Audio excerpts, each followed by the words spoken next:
Okay, સરસ. ચાલો આજનો લેક્ચર સ્ટાર્ટ કરીએ આપણે હવે. કઈ જગ્યાએ પહોંચ્યા હતા આપણે? તો કે સર રીડિંગ કરાવતા હતા તમે થોડુંક થોડુંક, અને ગ્લાયકોલિસિસ ભણવાનો હતો, બરોબર? સરસ. શું વનસ્પતિઓ શ્વાસોશ્વાસ કરે છે એ કાલે આપણે રીડિંગ કરવા આપ્યું હતું. આજે આપણે રીડિંગ કરી નાખીએ. કોઈને કઈ ડાઉટ હોય તો બોલજો. કન્સેપ્ટ તો સમજાઈ ગયો છે. ચાલો, શું લખેલું છે? તો કે આ પ્રશ્ન કોઈ સીધો જવાબ નથી, પરંતુ વનસ્પતિને શ્વસન માટે O2ની આવશ્યકતા તો રહેલી જ છે. કેમ કે આપણને ખબર છે ઝાડક શ્વસન કરવું હોય તો ઓક્સિજન તો જરૂર પડે જ. તે આપણે કાલે કર્યું હતું ને, ચર્ચા કરી હતી થોડીક એવી. અને ઈ ક્રિયાની અંદર કોણ મુક્ત થાય? તો કે સર CO2 મુક્ત થાય છે. આ કારણથી વનસ્પતિમાં પણ એવી વ્યવસ્થા છે જેમાં O2ની પ્રાપ્યતા સુનિશ્ચિત થાય. તો સર વનસ્પતિ શ્વસન કરતી હોય તો એને ફેફસા હોય. આપણે કાપી હતી વનસ્પતિને, એમાં ફેફસા જોવા મળ્યા હતા? ફેફસા તો નહોતા. તો સર એ હવા કઈ રીતે લઈ? તો કે સર એ હવા એવી રીતે લઈ કે એની અંદર જે વાયુરંધ્ર હોય ને એની સાથે સાથે ઓક્સિજન થોડા પ્રમાણની અંદર આવતો હોય, પરંતુ દિવસ દરમિયાન પ્રકાશ સંશ્લેષણ થાય છે તો એની પેશીની અંદર, એના શરીરની અંદર જ ઓક્સિજન બને છે. આથી એ ઓક્સિજન ડાયરેક્ટ યુઝમાં લઈ લે અને જેટલો વપરાય ને એટલો બધો ઓક્સિજન વાતાવરણની અંદર એ મૂકી દે. ખબર પડી કે ડાઉટ છે? સમજાય છે એટલું? એટલે જેટલું ઓક્સિજન વાપરવાનું હતો એટલો વાપરી નાખો ને બાકી બધો કઈ ગયો આપણને આપી દો, જાઓ વાપરો, મોજ કરો, એવું કહી દીધું. હા, દયાળુ જ છે ને, એટલે જ આપણે જીવીએ છીએ. નકર આપણે ઉકલી ગયા હોત કીધું ને.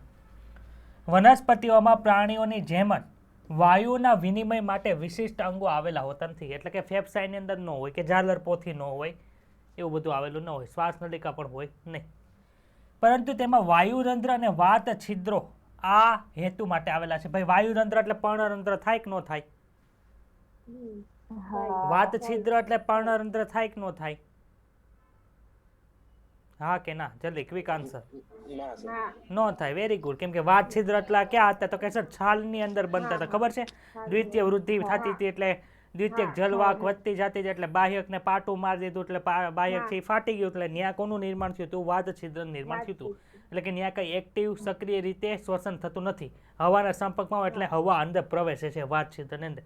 જ્યારે વાયુરંધ્રની અંદર આપણે જોયા હતા કે જલ ક્ષમતાના આધાર ઉપર શું થાય છે? તો કે સર રક્ષક કોષો છે એ આ રીતે કાર્ય કરતા હોય છે. ભાઈ શા માટે વનસ્પતિમાં શ્વસન અંગો હોતા નથી? તેના ઘણા બધા કારણ છે. પહેલું કારણ અહીંયા ડિસ્ક્રાઇબ કરેલું છે. શું લખ્યું છે? તો કે વનસ્પતિઓના પ્રત્યેક ભાગો પોતાના વાયુઓના વિનિમયની આવશ્યકતાનું ધ્યાન રાખે છે. ભાઈ આપણે દોડવું પડે છે. દોડવાનું હોય, વનસ્પતિને દોડવાનું હોય એક જગ્યાએ બીજી જગ્યાએ,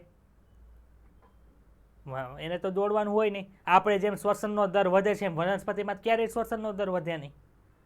આથી જેને જેટલું ઓક્સિજનની જરૂરિયાત પડે એટલું વનસ્પતિ પોતાની રીતે ધ્યાન રાખે. ભાઈ તમારે પાછળ કૂતરું પડ્યું હોય તો તરત તમારા ઓક્સિજનની ઇન્ટેક વધી જાય.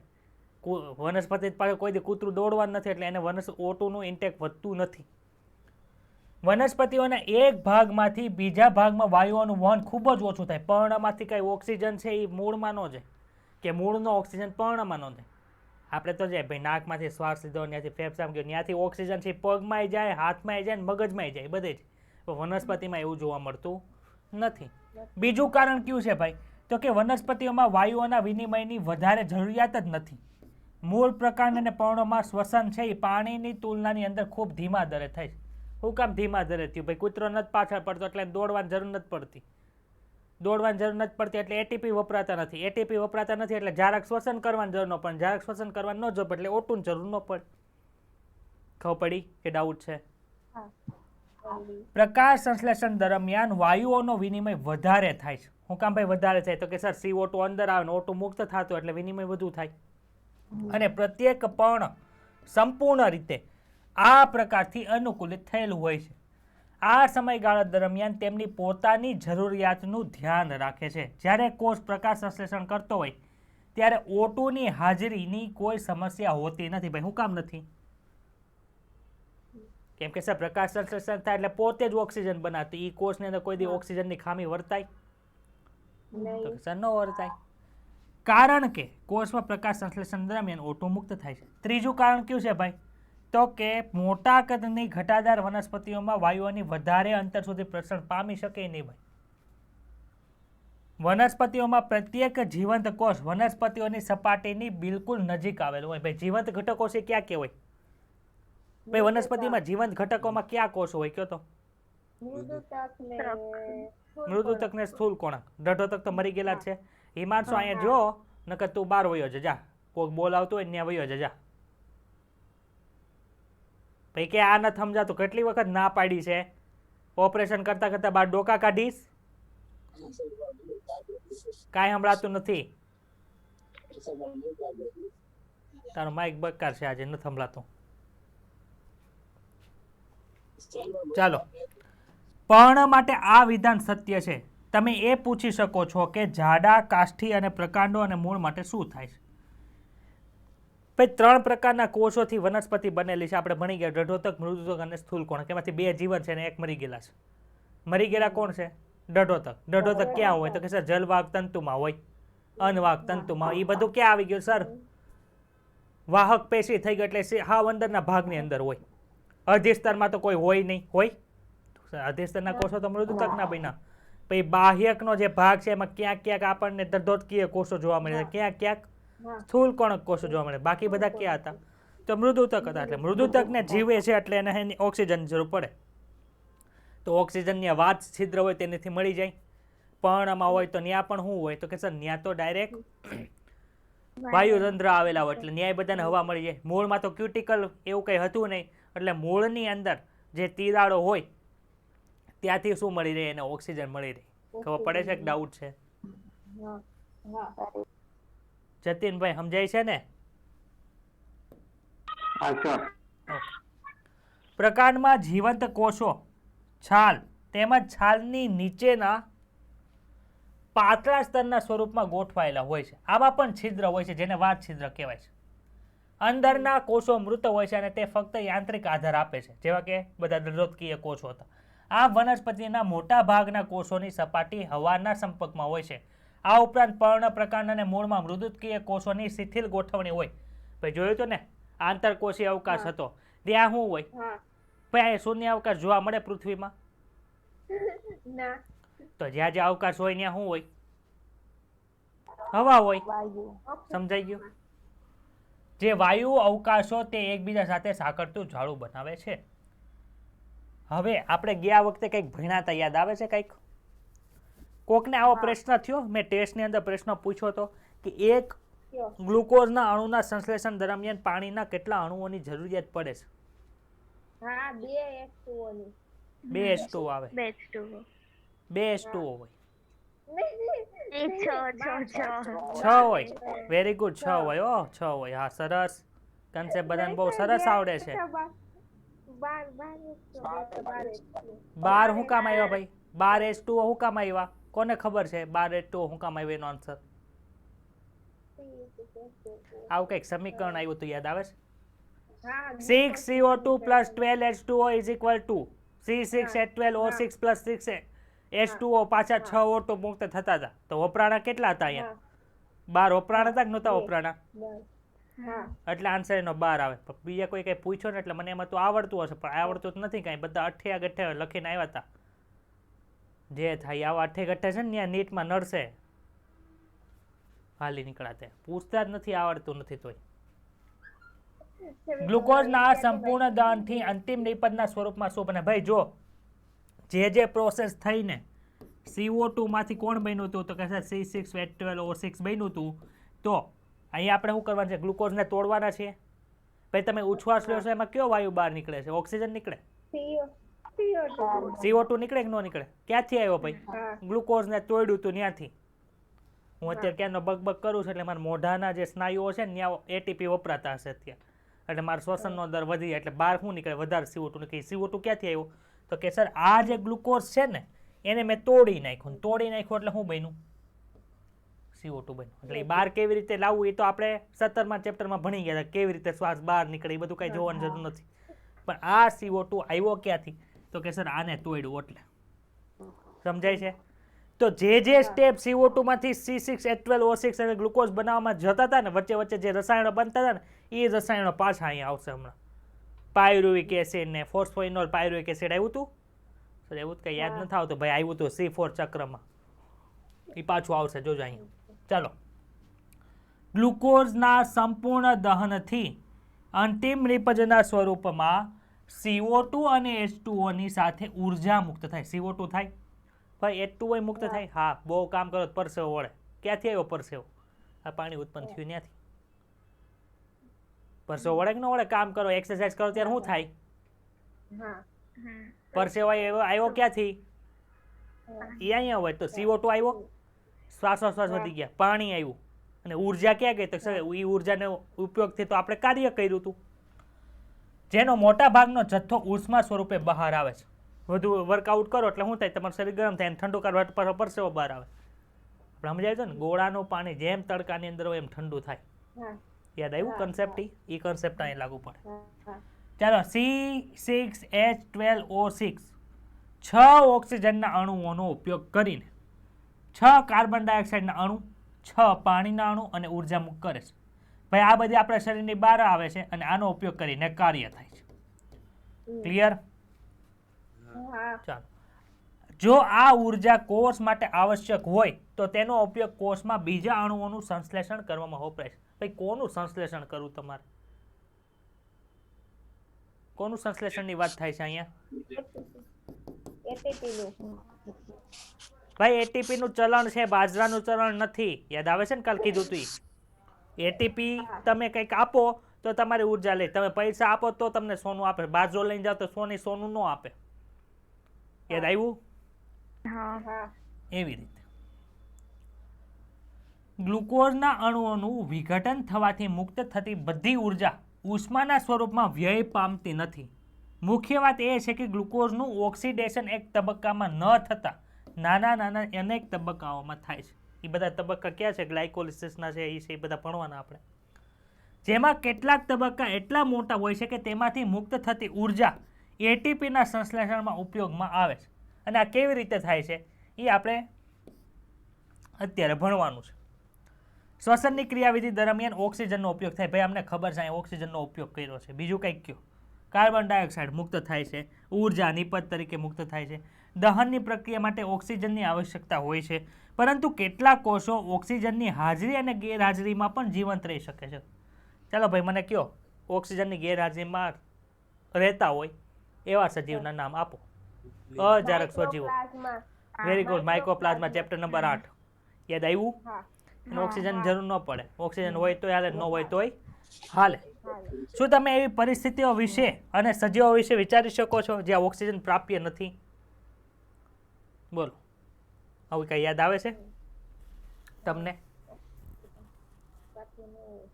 જ્યાં ઓક્સિજન ન હોય?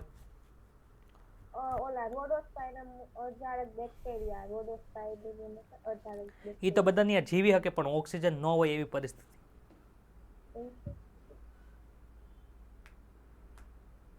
ચાલો, કાલ ક્વેશ્ચન આવ્યો હતો, 24 કલાક વનસ્પતિમાં તુલસી અને પીપળો આપે કે ન આવે? ભાઈ, ન આપે. 24 કલાક. હવે મને કયો, ઓક્સિજન મુક્ત ક્યારે થાય? પાણીનું પ્રકાશીય વિઘટન થાય ત્યારે. પ્રકાશીય વિઘટન થવા માટે પ્રકાશની જરૂર પડે કે ન પડે? તો અંધારામાં પાણીનું વિઘટન થાય કોઈ દી? એટલે બીજા બધા વનસ્પતિઓ કરતા લાંબા સમય સુધી ઓક્સિજન મુક્ત કરે, પણ 24 કલાક સુધી મુક્ત કરી શકે નહીં. પીપળો ન કરી શકે અને તુલસી પણ ન કરી શકે. સમજાય છે?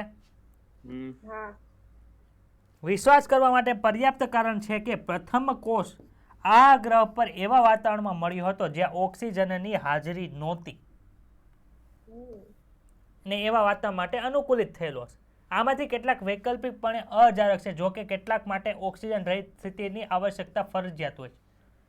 જો માઇકોપ્લાઝ્મા છે ને, એ ઓક્સિજન હોય તોય જીવે, ઓક્સિજન ન હોય તોય જીવે, પરંતુ અમુક એવા અવિકલ્પી હોય.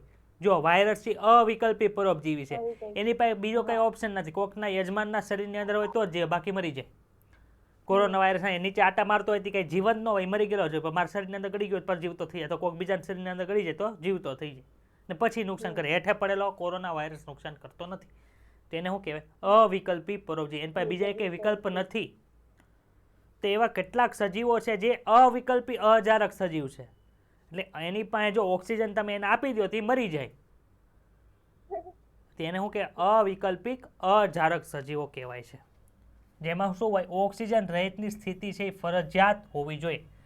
પ્રત્યેક સ્થિતિમાં બધા સજીવોમાં ઉત્સેચકીય તંત્ર હોય ભાઈ, બધી કાર્ય કેનાથી થાય? ઉત્સેચકની મદદથી થાય, જે ગ્લુકોઝને ઓક્સિજનની મદદ વગર આંશિક રીતે ઓક્સિડેશન કરે છે. અને આ પ્રકાર જે ગ્લુકોઝનું પાયરુક એસિડમાં વિઘટન થાય અને ગ્લાયકોલિસિસ કહેવાય. કાલે ગ્લાયકોલિસિસ જોયું તું, કોને કહેવાય? થોડુંક સર ઉપરથી તમે કીધું ગ્લાયકોલિસિસ એટલે શું? ચાર્ટ કઈ ગયો ભાઈ? એના ચાર્ટ કઈ કીધું તું ને, ગ્લુકોઝમાંથી પાયરુક એસિડ નિર્માણ થાય તો શું કહેવાય? ગ્લાયકોલિસિસ. કે ભાઈ આ કેટલા સ્ટેપની પ્રોસેસ છે? 10 સ્ટેપની પ્રોસેસ છે. પેલા આપણે સમજી લે, પછી એનું લખણ વાંચવાનું છે. કેટલા એટીપી થાય એ તમારે યાદ રાખવા પડશે. યાદ કેવી રીતે રાખો એ હાવ હેલું છે, કાંઈ અઘરું નથી. ચાલો ભાઈ, આ કોણ આવ્યું? વાંચો તો. કોણ છે 6 કાર્બન વાળું? ક્યાંથી આવ્યું એ ગ્લુકોઝ? માનો કે મારે આ હાથ ઊંચો નીચો કરવો છે ને બોર્ડમાં લખવું છે, તમારા હાથને શક્તિની જરૂરિયાત પડશે, તો ગ્લુકોઝ આવ્યો ક્યાંથી? ચેપ્ટર નંબર 16 યાદ કરો એટલે તમને યાદ આવી જશે.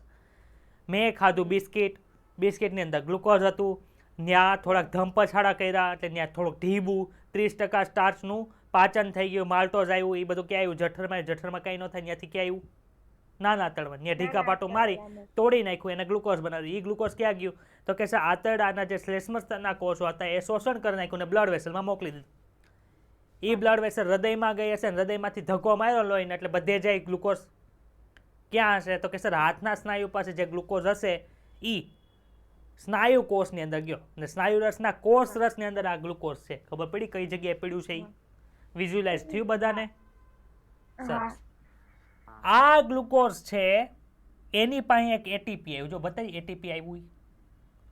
જો એટીપી માંથી એડીપી બની ગયું. આની પાસે 3 ફોસ્ફેટ હતા, એમાંથી 2 ફોસ્ફેટ વાળો થઈ ગયો.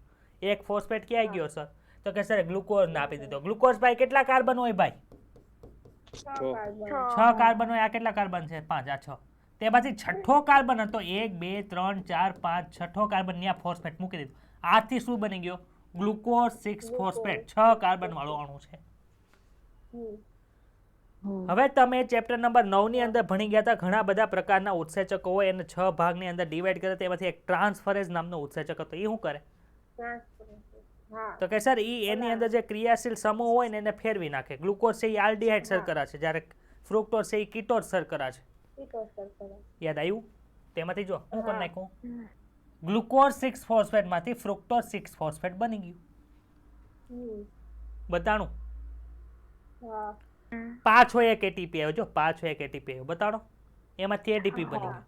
એટલે 2 એટીપી કોને મળી ગયા? હવે ફ્રુક્ટોઝ ને મળી ગયા. તો શું બની ગયું? ફ્રુક્ટોઝ. પણ ક્યાં ગઈ? એક તો છેલ્લા ઉપર હતું, એક અહીંયા મૂકી દીધું. Fructose 1,6 biphosphate. આ ખબર પડી કે ન ખબર પડી? અહીંયા સુધી કેટલા કાર્બન વાળાની સંખ્યા છે સર? 6 કાર્બન છે. માનો કે મેં કેરી ખાધી, આપણને ખબર છે ફળોની અંદર કઈ શર્કરા હોય? તો કે સર ફ્રુક્ટોઝ હોય. તો ફ્રુક્ટોઝ આ પથની અંદર પ્રવેશે. ક્યાંથી પ્રવેશે? તો ડાયરેક્ટ ફ્રુક્ટોઝ 6 ફોસ્ફેટમાંથી પ્રવેશીને આગળ કાર્ય થાય. ફ્રુક્ટોઝમાંથી કઈ રીતે ઉર્જા મળે ખબર પડી? આ બધી પ્રોસેસને ચયાપચયની પ્રક્રિયા કહેવાય, એવું આપણે ભણી ગયા છીએ. હાલો, હવે જો ફ્રુક્ટોઝ 6 ફોસ્ફેટ છે, ફ્રુક્ટોઝ 1,6 બાયફોસ્ફેટ છે, 6 કાર્બનનો અણુ છે. એનું વિઘટન થઈને 2 અણુ બન્યા. જો 3 કાર્બન વાળો, 3 કાર્બન વાળો એક અણુ અહીંયા છે, 3 કાર્બન વાળો અણુ અહીંયા છે. કેવો છે ભાઈ? આઈ ટ્રાયોસ ફોસ્ફેટ છે ને આઈ ટ્રાયોસ ફોસ્ફેટ. ટ્રાયોસ ફોસ્ફેટ એટલે શું? 3 કાર્બન વાળો અણુ છે ને એની અંદર ફોસ્ફેટ ગ્રુપ જોડાયેલું છે. એક ફોસ્ફેટ આમાં ગયો, એક ફોસ્ફેટ આમાં ગયો, એટલે બે ફોસ્ફેટ હિસાબ થઈ ગયો. એક અણુ બન્યો ને એનું નામ શું છે ખબર છે? ગ્લિસરાલ્ડિહાઇડ છે. પણ કેવું ફોસ્ફેટ લાગેલું છે અને ફોસ્ફોગ્લિસરાલ્ડિહાઇડ કહેવાય. આ તમે ભણી ગયા છો આગળના ચેપ્ટરમાં. યાદ આવ્યું કંઈ સર? ફોસ્ફોગ્લિસરાલ્ડિહાઇડ તો કંઈક યાદ આવ્યું. ક્યાં આવ્યું હતું? તો કે સર આપણે ફોસ્ફોગ્લિસરિક એસિડનું રિડક્શન કરીને જ્યાં બનાવ્યું હતું ને એને ફોસ્ફોગ્લિસરાલ્ડિહાઇડ કીધું હતું. યાદ આવ્યું? પણ ત્યાં આપણે ફોસ્ફેટ કયા કાર્બન ઉપર હતા ને એ ડિસાઇડ કર્યું. તો અહીંયા લખ્યું જો ગ્લિસરાલ્ડિહાઇડ 3 ફોસ્ફેટ, ત્રીજા કાર્બન ઉપર ફોસ્ફેટ છે. આવ્યો અણુ જે ભણી ગયા તે આવ્યો પાછો. આ ભાઈ એની બાજુમાં બીજો અણુ છે. કયો અણુ છે ભાઈ? તો કે સર ડાયહાઇડ્રોક્સી એસિટોન ફોસ્ફેટ. હવે આ બેની વિશેષતા કેવી છે ખબર?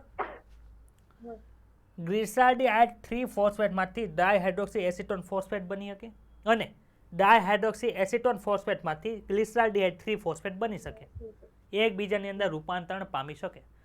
પરંતુ ગ્લાયકોલિસિસમાં આગળ વધવા માટે આ ડાયહાઇડ્રોક્સી એસિટોન ફોસ્ફેટમાં કેમાં રૂપાંતરણ થવું પડે? તો કે સર ગ્લિસરાલ્ડિહાઇડ 3 ફોસ્ફેટની અંદર રૂપાંતરણ થવું જોઈએ, એટલે એ હેઠે વધે. એટલી વસ્તુ ખબર પડી. ફ્રુક્ટોઝ 1,6 બાયફોસ્ફેટ તૂટીને કોનું નિર્માણ થાય છે?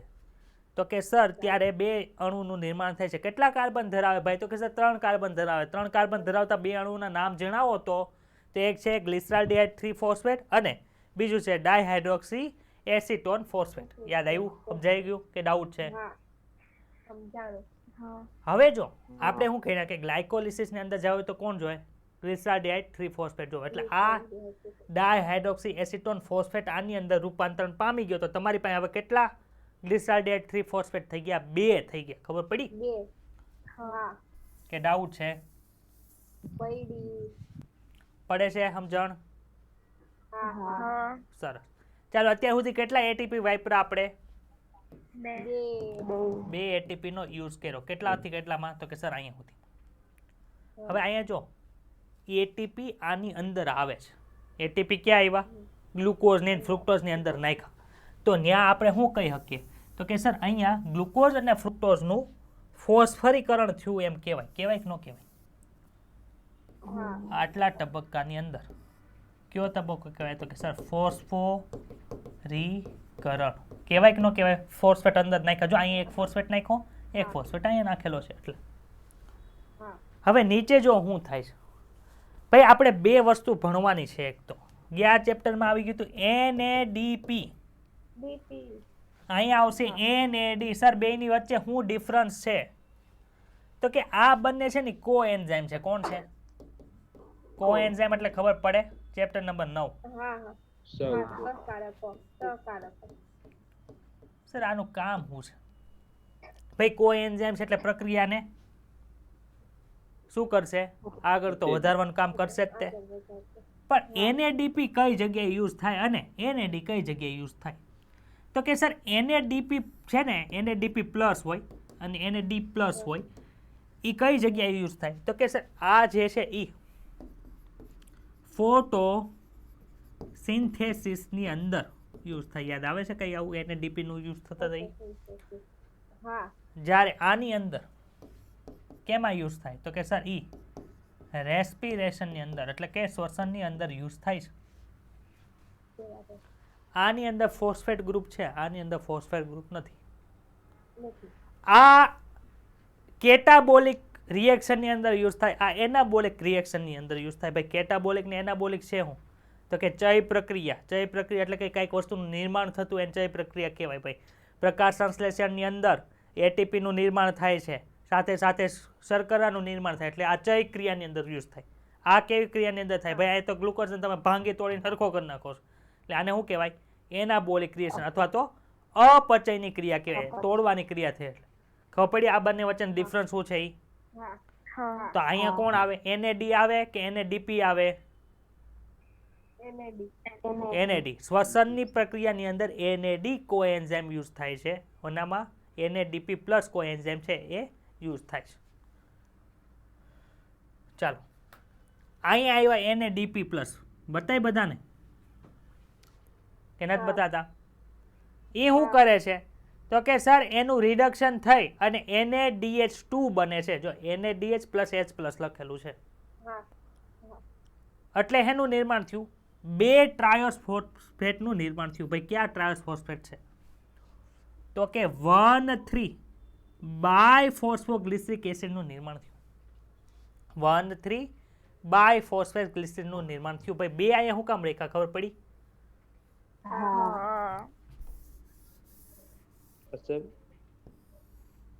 બોલ. વન ચમ લખ્યા, 1,3 બાય ચમ લખ્યા? 1,3 બાય એટલે સાહેબ 1,3 બાય ફોસ્ફોગ્લિસરિક એટલે સાહેબ 2 ફોસ્ફેટ હશે એમાં?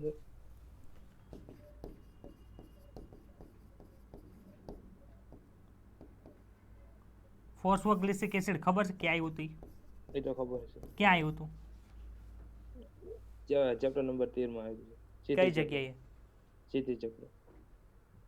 હે C3 ચક્રમાં એમાં કઈ જગ્યાએ હતું? એમાં સર ફોસ્ફોગ્લિસરિક એસિડનું રિલેશન થી મળતી હતી એટલે સર પહેલી નિપજ ક્ષિતિજ ચક્રની કાર્બોક્સિલેશન થઈને મળતી હતી ને? પહેલી નિપજ હા પણ એમ હે ના સર ખબર પડી ક્યાં આવતું હતું ઈ? હા એનું રિડક્શન થઈને આપણને શું મળતું હતું? ટાયોફોસ્ફેટ. ટાયોફોસ્ફેટ કયું હતું? PgAl હતું. હમ અહીંયા શું થયું? જો ઓક્સિડેશન થયું, એમાંથી હાઇડ્રોજન ઉડી ગયો, હમ તો શું મળે? ફોસ્ફોગ્લિસરિક એસિડ મળે. પણ બાય હું કામ ઉપરથી આવ્યા હતા એટલે એટીપી ઉપરથી આવ્યા હતા, એમાંથી ફોસ્ફેટ નાખ્યો કે ન નાખ્યો અંદર? હમ એટલે હવે શું કરવાનું? એ જે ફોસ્ફેટ નાખેલા છે એને આપણે દૂર કરશું. જો બધાને હમણાં સમજાણું? હમ ચાલો 1,3 બાય ફોસ્ફોગ્લિસરિક એસિડના કેટલા અણુ હશે ભાઈ? અહીંયા બે અણુ હશે. ત્યાં બે લખું કે ન લખું? અહીંયા કેટલા NaDH2 નું નિર્માણ થયું હશે? બે ખબર પડે છે કે નથી ખબર પડતી? ખબર પડતી હોય તો જ આ પાડજો, નકર પેપરની જેવું કરતા નહીં, નકર માર ખાઓ બધા, ઢીબી નાખો. સમજાય છે કે ખાલી હા એ હા સર તમે કહો છો એટલે આપણે સમજાય, બાકી ખબર નથી પડતી અમને. સર આ બાજુનો આખો ફોસ્ફરીકરણમાં આવશે ને તબક્કો? હા કયો નહીં, એટલો જ આવશે, આટલો જ આવશે. એટલો જ આવશે. હવે જો શું થાય છે, અહીં આવ્યું કોણ? એડીપી. એડીપી માંથી શું બન્યું? એટીપી બન્યું. હવે અહીંયા 1,3 બાય ફોસ્ફોગ્લિસરિક એસિડના બે અણુ હતા, એક અણુમાંથી નીકળે એક એટીપી બન્યો, તો બે અણુમાંથી કેટલા એટીપી બને? બે બનશે. તો બે એડીપી આવ્યા અને બે એટીપી બન્યા. ખબર પડી? બે માંથી તમે એક એક ફોસ્ફો ગ્રુપ કાઢી નાખ્યો તો વધ્યું હું? ફોસ્ફોગ્લિસરિક એસિડ વધ્યું. જોઈ લખો ફોસ્ફોગ્લિસરિક એસિડ. પણ ફોસ્ફેટ ક્યાં? ત્રીજા કાર્બન ઉપર, એટલે 3 ફોસ્ફોગ્લિસરિક એસિડ કહેવાય. સમજાય છે કે નથી ખબર પડતી? હવે આ ફોસ્ફોગ્લિસરિક એસિડ માંથી ટ્રાન્સફર થઈને શું બને છે? ફોસ્ફોગ્લિસરેટ બને છે. કેટલા કાર્બન વાળું છે ભાઈ? 2 ફોસ્ફોગ્લિસરિક એસિડ નું નિર્માણ થાય છે. ખબર પડી? હવે આ જે આમાં 3 ફોસ્ફોગ્લિસરિક એસિડ હતું, એમાંથી ફોસ્ફેટ ગ્રુપ ક્યાં આવી ગયું? બીજા કાર્બન ઉપર આવી ગયું. એટલે આ ગ્લિસરિક એસિડ જ છે, પણ ચાર્ટની અંદર ગ્લિસરેટ લખ્યું છે. ગ્લિસરેટની જગ્યાએ તમે ગ્લિસરિક એસિડ લખી સમજાણું? તો અહીંયા તમે આવી રીતે લખી શકો 2 ફોસ્ફોગ્લિસરિક એસિડ લખાય. પણ આમાં શું ફરક છે? તો કે સર આમાં ત્રીજા કાર્બન ઉપર ફોસ્ફેટ ગ્રુપ હતું, એની જગ્યાએ બીજા કાર્બન ઉપર આવી ગયો. ફોસ્ફેટ નીકળી નથી ગયો, ત્રીજામાંથી બીજા ઉપર આવ્યો, એટલે 2 ફોસ્ફોગ્લિસરિક એસિડ લખ્યું. સમજાણું? હવે શું કર્યું ભાઈ? પાણીના અણુ કાઢી નાખ્યા. કેટલા અણુ નીકળશે? તો કે સર 2 અણુ નીકળશે. કોનું નિર્માણ થયું? સર ફોસ્ફોઇનોલ પાયરુવિક એસિડનું નિર્માણ થયું. બતાય છે? આ ફોસ્ફોઇનોલ પાયરુવિક એસિડ છે, એમાં ફોસ્ફેટ ગ્રુપ છે, એ આપણે બહાર કાઢી નાખીએ તો 2 એટીપી નું સંશ્લેષણ થઈને 2 પાયરુવિક એસિડ નું નિર્માણ થશે. આમાં ડાઉટ છે તો બોલો. ના. તો અહીંથી જો ફોસ્ફેટ બધા નીકળવાનું શરૂ થઈ ગયા. આમાંથી નીકળો, આમાંથી નીકળો, આમાંથી નીકળો. તો અહીંથી જે તબક્કો શરૂ થાય ને નીચે સુધીનો જે તબક્કો છે એને શું કહેવાય? વી ફોસ્ફોરીકરણ તરીકે ઓળખવામાં આવે છે. ખબર પડી? આમાં કોઈને કઈ ડાઉટ હોય તો બોલો. તો જવા દઉં? ચાલો ભાઈ અહીંયા કેટલા એટીપી બન્યા કયો તો? 4 એટીપી બને. 4 એટીપી. 4 નિર્માણ પામતા એટીપી કેટલા છે? 4. પરંતુ આપણને કુલ કેટલા એટીપી મળે છે એવું પૂછવું હોય તો કે સર 4 છે, એમાંથી 2 તો અહીં ઉપર વાપરી નાખ્યા તો 2 મળે. ખબર પડી? નેટ પ્રોફિટ 2 એટીપી નો છે. પણ કઈ પ્રક્રિયાને અંતે? ખાલી ગ્લાયકોલિસિસ. કેટલા અણુ NADPH2 ના બને છે? સોરી NADH2 ના 2. NADH2 ના અણુની સંખ્યા કેટલી છે? એક ગ્લુકોઝમાંથી 2 ની છે. હવે જો આ NADH2 કઈ જગ્યાએ વપરાય ખબર? આ NADH2 જો ઝારક શ્વસન થાય ને તો એ ક્યાં જાય? કણાભ સૂત્રીની અંદર જાય. આ બધું કોષ રસની અંદર હતું. એ કણાપ સૂત્રના જે ક્રિસ્ટી પટલ જોયું હતું આપણે, ખબર છે ક્રિસ્ટી પટલ? ક્રિસ્ટી કોને કહેતા હતા? અંતઃ પટલ હતું એને. ન્યા જાય અને આ NaDH2 છે એનું ઓક્સિડેશન થાય, એટલે કે હાઇડ્રોજન આયન છે એ દૂર થાય અને પછી એમાંથી કોનું નિર્માણ થાય? ATP નું નિર્માણ થાય. તો NaDH2 નું ઓક્સિડેશન થવાથી કેટલા ATP નું નિર્માણ થાય એવો પ્રશ્ન થાય કે ન થાય? તો NaDH2 ના એક અણુનું ઓક્સિડેશન થવાથી 3 ATP નું નિર્માણ થશે. કેવી રીતે થશે તે આપણે છેલ્લે ભણવા. આપણે ઓલામાં જોયા હતા ને કે ઇલેક્ટ્રોન ટ્રાન્સફર સિસ્ટમમાંથી ઇલેક્ટ્રોન જાય એટલે ATP નું અણુ નિર્માણ થતું, પણ કેવી રીતે થતું એ કેમિયો ઓસ્મોટિક સિદ્ધાંતથી ભણ્યા હતા આપણે. તો અહીંયા ઇલેક્ટ્રોન ટ્રાન્સફર સિસ્ટમ પાછળ આવશે ને ત્યાં આ NaDH2 નું ઓક્સિડેશન કરશું, પછી એક હમણાં ક્રેબ્સ સાયકલ આવશે એમાં FADH2 આવશે, એનું ઓક્સિડેશન કરવાથી પાછું એ 2 ATP ના અણુનું નિર્માણ થાય ત્યાં ભણશું. આમાં કોઈને કઈ ડાઉટ હોય તો બોલો. ના. એટલી ખબર પડી? હા. હવે આ જે પાયરુવેક એસિડ છે એ જો ઓક્સિજન હશે તો ક્યાં જાય? કણાપ સૂત્રની અંદર જાય. પરંતુ જો ઓક્સિજન નહીં હોય તો કોષ રસની કોષની અંદર પડ્યા રહે અને એમાં અજારક શ્વસન થશે. તો અહીંયા સુધીનું જે રીડિંગ છે પાછળ એ તમારે અત્યારે કરવાનું છે. અહીંથી એટલું રીડ કરો, એટલું રીડ થાય એટલે મને કહો, એટલે આગળનું રીડ કરીએ આપણે. જતીન સમજાય છે ને ભાઈ? ભાઈ ગ્લાયકોલિસિસ શબ્દ છે એ ગ્રીક શબ્દ ઉપરથી ઉત્પન્ન થયો તો લેટિન શબ્દ ઉપરથી થયો તો એ યાદ રાખજો. ગ ફોર ગણપતિ દાદા એ યાદ રાખવાનું. ગ્લાયકોલિસિસ એટલે ગ્રીક, બેમાં ગણપતિ દાદાનો ગ કોમન છે. યાદ રહી જશે ને હવે? હા.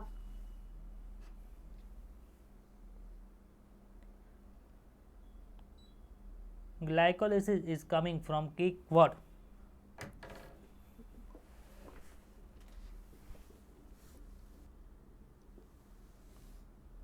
ભાઈ આ ક્યાં વૈજ્ઞાનિકે ગોઈતું હતું? તો એબેડન ને મેયરોફ અને પરનાસ નામના વૈજ્ઞાનિકે ગોઈતું. આથી ગ્લાયકોલિસિસ ને EMP પદ તરીકે પણ ઓળખાય.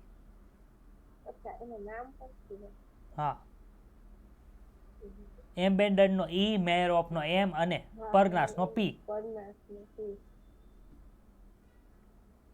અજારક સજીવોમાં શ્વસન માત્ર આ પ્રક્રિયા થાય, એટલે કે જારક હોય કે અજારક સજીવ હોય એમાં ગ્લાયકોલિસિસ તો બેમાં થાય. કઈ જગ્યાએ થાય તો કોઈ કોષરસમાં થાય. એમાં શું થાય? ગ્લુકોઝનું આંશિક ઓક્સિડેશન કર્યું. આંશિક ઓક્સિડેશન કર્યું કેમ કે એમાંથી H2 કાઢ નાખ્યો. ખબર છે NaD+ માં H+ વયા ગયા હતા એટલે આમાંથી H+ વયા ગયા હતા, એનું આંશિક ઓક્સિડેશન થયું. અને કોણ નિર્માણ પામ્યું? તો કે પાયરુવેક એસિડ. કેટલા પાયરુવેક એસિડ? તો કે સર 2. આ ગ્લુકોઝ ક્યાંથી આવે? તો કે સર સુક્રોઝમાંથી આવે. કેમ કે આપણને ખબર છે ગ્લુકોઝમાંથી સુક્રોઝ બનતો એ અનવાહકમાં જતું હતું, ગ્લુકોઝ અનવાહકમાં નહોતું જતું. હવે જે જગ્યાએ માનો કે મૂળની અંદર સક્રિય શોષણની જરૂર પડી તો એ સુક્રોઝમાંથી ગ્લુકોઝ થાય ને એ ગ્લુકોઝનું ઓક્સિડેશન થાય. સુક્રોઝ છે ઇન્વર્ટેજ અથવા તો સુક્રેજ નામના ઉત્સેચકની મદદથી ગ્લુકોઝ અને ફ્રુક્ટોઝમાં રૂપાંતરિત થાય. એટલે કે સુક્રોઝને તમે તોડો, કોની મદદથી તોડો? તો ઉત્સેચક. કયો ઉત્સેચક? તો ઇન્વર્ટેજ. એનું જ બીજું નામ છે સુક્રેઝ. સુક્રેઝ આવી ગયું તો આપણે સુક્રોઝ તોડવામાં, પાચનમાં. હવે બીજા બે બન્યા ફ્રુક્ટોઝ અને ગ્લુકોઝ, એ તો મોનોસેકેરાઇડ છે અને એ ગ્લાયકોલાઇસિસની અંદર સરળતાથી પ્રવેશે છે. ગ્લુકોઝ તેમજ ફ્રુક્ટોઝ હેક્ઝોકાઇનેઝ ઉત્સેચક દ્વારા ફોસ્ફોરાયલેશન પામીને ગ્લુકોઝ 6 ફોસ્ફેટ બનાવે. ભાઈ જો ફોસ્ફેટ અંદર એડ કરવા માટે સ્પેશિયલ ઉત્સેચક છે. કયો છે? હેક્ઝોકાઇનેઝ. યાદ રાખજો, ભૂલી નહીં જતા. અને ગ્લુકોઝનું ફોસ્ફોરાયલેશન થાય એટલે એનું શું બને? તો કે સર ગ્લુકોઝ 6 ફોસ્ફેટ બને. એનો સમઘટક બંનેના અણુસૂત્ર સમાન છે પરંતુ અણુસૂત્ર બંધારણ સૂત્ર અણુસૂત્ર સરખા, બંધારણ સૂત્ર અલગ. તો કોણ બન્યું? તો કે સર ફ્રુક્ટોઝ 6 ફોસ્ફેટ બન્યું. ગ્લુકોઝ તેમજ ફ્રુક્ટોઝનો ચયાપચયિક પથ એક સરખો હોય છે. સમજાણું હું કામ એક સરખો હોય?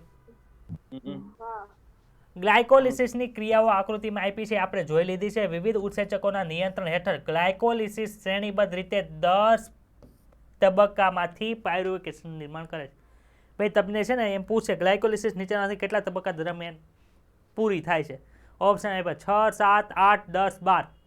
અને આ ગણવા બે ફ્રુક્ટોઝ 6 ફોસ્ફેટ થયું, આ થયું, આ થયું, ફલાણું થયું, ઠીકડું. આખો ચાર્ટ દોરે ને પછી ગણે 1, 2, 3, 4, 5, 6, 7, 8 એવું ગણવાનો બે. અહીંયા જ લખ્યું છે કે 10 તબક્કામાંથી થાય છે. એટલે બુદ્ધિનું પ્રદર્શન નહીં કરવાનું બધું લખીને. ગ્લુકોઝમાંથી પાયરુવેટ એટલે પાયરુવિક એસિડ જ થાય. પાયરુવેટ એટલે પાયરુવિક એસિડનો ક્ષાર હોય ને એને પાયરુવેટ કહેવાય, પરંતુ કહેવાય શું? Pyruvic acid. ગ્લાયકોલિસિસની વિવિધ પ્રક્રિયાઓના અભ્યાસ દરમિયાન તે પ્રક્રિયા પર ધ્યાન આપો કે જેમાં એટીપી કે NADH+ ના ઉપયોગ કે સંશ્લેષણ થાય છે. એટીપીનો ઉપયોગ 2 તબક્કામાં થયો. પહેલો ક્યાં થયો? તો કે સર ગ્લુકોઝ 6 ફોસ્ફેટ બનાવવામાં. બીજું ફ્રુક્ટોઝ 6 ફોસ્ફેટનું ફ્રુક્ટોઝ 6 બાયફોસ્ફેટમાં રૂપાંતર કરવા માટે. ખબર પડી? ચલો આગળ જો. ફ્રુક્ટોઝ 6 બાયફોસ્ફેટ વિઘટિત થઈને ડાયહાઇડ્રોક્સી એસિટોન ફોસ્ફેટ બનાવે, જેને DHAP કહેવાય. આ ખાસ યાદ રાખજો, નકર DHAP આવશે ને તો ટકો ખંડવાળશે એક્ઝામ કે આ DHAP શું હતું. બીજું શું છે? ફોસ્ફોગ્લિસરાલ્ડિહાઇડ છે, પણ કેટલા ઉપર? 3 ઉપર આવે છે. જ્યારે 3 ફોસ્ફોગ્લિસરાલ્ડિહાઇડનું 1,3 બાયફોસ્ફોગ્લિસેટની અંદર રૂપાંતરણ થાય છે ત્યારે NAD+ માંથી NADH2 નું નિર્માણ થાય છે. ખબર પડી કે ન ખબર પડી? PGAL માંથી 2 સમાન રેડોક્સ 2 હાઇડ્રોજન પરમાણુના સ્વરૂપમાં NAD+ સાથે જોડાઈને સ્થાયી બને છે. એટલે શું થયું? NAD+ નું રિડક્શન થયું. ફોસ્ફો 16 શું હતું? બાયફોસ્ફોગ્લિસરિક એસિડ જે હતું એનું ઓક્સિડેશન થયું. સમજાય છે? એક અણુની જેમ સ્થાનાંતરિત થાય છે.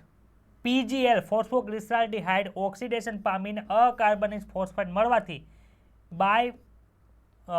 PGA માં બને છે, એટલે કે બાયફોસ્ફોગ્લિસિક એસિડમાં રૂપાંતરણ થાય. એટલે કે ગ્લિસરાલ્ડિહાઇડ ગ્લિસિક એસિડની અંદર રૂપાંતરણ પામ્યું ટૂંકમાં. ઓલામાં ગ્લિસિક, જ્યારે આપણે C3 સાયકલ બનતા એમાં ગ્લિસિક એસિડમાંથી ગ્લિસરાલ્ડિહાઇડ બનતું. આમાં ઊંધું થાય છે. CO2 જેમ મુક્ત થાય એવી રીતની પ્રોસેસ થાય છે. બાયફોસ્ફોગ્લિસિક એસિડનું 3 ફોસ્ફોગ્લિસિક એસિડમાં પરિવર્તન પણ ઉર્જા ત્યાગી પ્રક્રિયા છે. આમાં 2 ફોસ્ફેટ હતા, એક ફોસ્ફેટ ઉડી ગયો, એક જ ફોસ્ફેટ બાકી રહ્યો, એ ત્રીજા કાર્બન ઉપર છે. એટલે શું થયું? ઉર્જાનું ત્યાગ થયો, એટલે ઉર્જા બની. એટીપી બન્યો એટલે શું થયું? ઉર્જા મુક્ત થઈ એમ કહેવાય કે ન કહેવાય? આ ઉર્જાનો ઉપયોગ એટીપીના સંશ્લેષણમાં થાય છે. ફોસ્ફોઇનોલ પાયરુવિક એસિડનું પાયરુવિક એસિડમાં રૂપાંતરણ દરમિયાન પણ એટીપીનું નિર્માણ થાય છે. શું તમે એ ગણતરી કરી શકો કે એક ગ્લુકોઝના અણુમાંથી કેટલા એટીપીના અણુ પ્રત્યેક સ્વરૂપમાં એટલે જો NADH2 હજી આપણને એટીપી નથી મળ્યા, NADH2 એટલે એ પ્રત્યેક સ્વરૂપનો કે પણ પ્રત્યેક સ્વરૂપમાં કેટલા એટીપીનું સંશ્લેષણ થયું ભાઈ? તો કે સર 4 થયા, એમાંથી 2 વપરાય ગયા એટલે 2 આવે. સમજાય છે? તમને શબ્દ હું પૂછ્યો છે એનું વિઝ્યુઅલાઇઝ કરતા આવડશે ને તો ડાયરેક્ટ આવડી જશે, એટલે વાંધો નહીં. ચલો આમાં ડાઉટ? ગ્લાયકોલિસિસ પૂરું. ગ્લાયકોલિસિસ પૂરું. પાયરુવિક એસિડ છે એ ગ્લાયકોલિસિસની મુખ્ય નિપજ છે. પાયરુવેટના ચયાપચયનું ભવિષ્ય શું છે? તો કે સર અમને ખબર છે, જો ઓક્સિજન હશે તો એ પાયરુવિક એસિડ ક્યાં ગયું? કણભસૂત્રમાં. નકર ક્યાં? કોષરસની અંદર આટા મારીને અજારક શ્વસનની અંદર રૂપાંતરિત થશે. તે કોષોની આવશ્યકતા ઉપર આધારિત છે. મુખ્ય 3 રીત છે. કઈ તો કે જેમાં વિવિધ કોષો ગ્લાયકોલિસિસ દ્વારા ઉત્પન્ન થતા પાયરુવિક એસિડનો ઉપયોગ કરે છે. પહેલું, તે લેક્ટિક એસિડમાં આથવણ પામશે અથવા તો આલ્કોહોલિક એસિડમાં આથવણ પામશે અથવા તો જારક શોષણ કરશે. એટલે કે મુખ્ય 2 કન્ડિશન થાય. O2 છે, O2 નથી. જો O2 છે તો ડાયરેક્ટ જારક શોષણ થઈ ગયું. ન હોય તો 2 વસ્તુ પૂછશે, ભાઈ આ પ્રાણી છે કે વનસ્પતિ છે? જો પ્રાણી કોષ હશે તો એમાં લેક્ટિક એસિડ બનશે, નકર વનસ્પતિ હશે તો આલ્કોહોલિક થશે. ક્લિયર? ઓકે. જારક શ્વસનનો ઉપયોગ મોટા ભાગના પ્રોકેરિયોટ્સ એટલે શું થાય? અને એક કોષીય યુકેરિયોટ્સ કેમાં આવે? કઈ સૃષ્ટિમાં આવે? પ્રોટિસ્ટામાં આવે. Very good Tushar. તો ઈ પ્રોટિસ્ટા છે અને પ્રોકેરિયોટ છે એમાં આથવણ કઈ રીતે થાય? તો કે અજારક પરિસ્થિતિમાં થાય છે. ગ્લુકોઝનું પૂર્ણ ઓક્સિડેશનના ફળ સ્વરૂપે CO2 અને H2O નિર્માણ થાય. પૂર્ણ ઓક્સિડેશન ક્યાં થાય? તો કે સર જ્યારે કણભસૂત્રની અંદર થાય ને ત્યારે. પૂર્ણ ઓક્સિડેશન કરવું એટલે શું થયું? 6 કાર્બન વાળો અણુ છે, આ તોડ્યો અને આ તોડ્યો, એટલે 6 CO2 મુક્ત થયા તો એનું પૂર્ણ ઓક્સિડેશન થયું કહેવાય. ખબર પડી? પછી કોના દ્વારા થાય? તો કે સર ઈ કેફ ચક્ર દ્વારા થાય છે. જેને જારક શ્વસન અથવા તો ખાલી શ્વસન કહે છે, એમાં ઓક્સિજનની જરૂરિયાત હોય છે. તો પહેલા આપણે આ કન્ડિશન ભણવાની છે કે જેમાં O2 નથી, અને પછી કઈ કન્ડિશન ભણશું કે જેમાં O2 છે. સમજાણું? ચાલો. હા આથવણ કોને કહેવાય? તો કે સર ફર્મેન્ટેશન કહેવાય. ભાઈ ઘરે ઢોકળા આથા હોય એમાં શું આથો આવે એવું તમે સાંભળ્યું છે? હા હા, જે મૂકો થવારે છે એ આખું અડધી તપેલી ભરી તો આખું તપેલી થઈ જાય. જોયું? હા. ને એમાં પરપોટા ને હોલ હોય. એ હોલ હું કામ પડ્યા ભાઈ? હા તો કે સર ત્યાં આથો આવ્યો એટલે આથો એટલે આ આથવણ ફર્મેન્ટેશન કહેવાય એને. એમાંથી CO2 મુક્ત થયો હોય ને એટલે શું થાય? આથો આવે. હા. એની અંદર તમે શું નાખો? છાશ નાખો કે ન નાખો? આથો લાવવાનું ઢોકળા બનાવ્યો હોય તો આથો લાવવાનું શું નાખો? છાશ નાખો. છાશ શું છે? છાશ એમાંથી બની? દહીંમાંથી બની. છાશ તો દહીંમાંથી બને કે માખણમાંથી બને? દહીંમાંથી બને. દહીં હેનું બને? લેક્ટોબેસિલસ બેક્ટેરિયાનું. બેક્ટેરિયા છે એ પ્રોકેરિયોટ છે કે યુકેરિયોટ છે? પ્રોકેરિયોટ છે. તો શું બનશે એમાં? એમાં શું બનશે? અજારક શ્વસન થાય. ખબર પડી? અને CO2 મુક્ત થયું. એટલે આથો લાવો એટલે આ ફર્મેન્ટેશન થાય. આથવણમાં ઈસ્ટ દ્વારા ઈસ્ટ એ નાખે. ખબર? પાવ ને એ બધું બનાવવાનું ને એમાં આથો લાવો તો ઈસ્ટ નાખે એટલે હું થઈ જાય જે ડો હોય એ કૂણો થઈ જાય.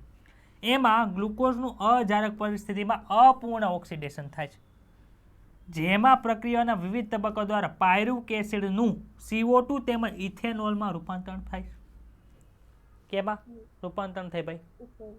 CO2 અને ઇથેનોલની અંદર રૂપાંતરણ થાય. ઉત્સેચક કયો વપરાય છે? જો અહીંયા છે ને બધી પ્રક્રિયા આપી છે. અહીંયા શું આપ્યું છે? પ્રક્રિયા. ગ્લુકોઝ છે, એમાંથી ગ્લિસરાલ્ડિહાઇડ 3 ફોસ્ફેટ બનાવ્યું. ખબર? વચ્ચે ડાયહાઇડ્રોક્સી એસિટોન ફોસ્ફેટ અને ગ્લિસરાલ્ડિહાઇડ 3 ફોસ્ફેટ હતું. એ પ્રોસેસ ત્યાંથી 3 ફોસ્ફોગ્લિસિક એસિડ હતું અને NAD+ ના અને NADH2 બેનું નિર્માણ થયું હતું. યાદ આવ્યું? ને 3 ફોસ્ફોગ્લિસિક એસિડ બન્યું હતું. હવે આ જે 3 ફોસ્ફોગ્લિસિક એસિડ છે એનું ફોસ્ફોઇનોલ પાયરુવેક એસિડ ને પાયરુવેક એસિડની અંદર રૂપાંતરણ થાય. આ પ્રોસેસ કઈ છે? કયો તો? એટલી તો ગ્લાયકોલિસિસ છે. ભણી ગયા કે ન ભણી ગયા? કાંઈ અઘરું હતું? ના.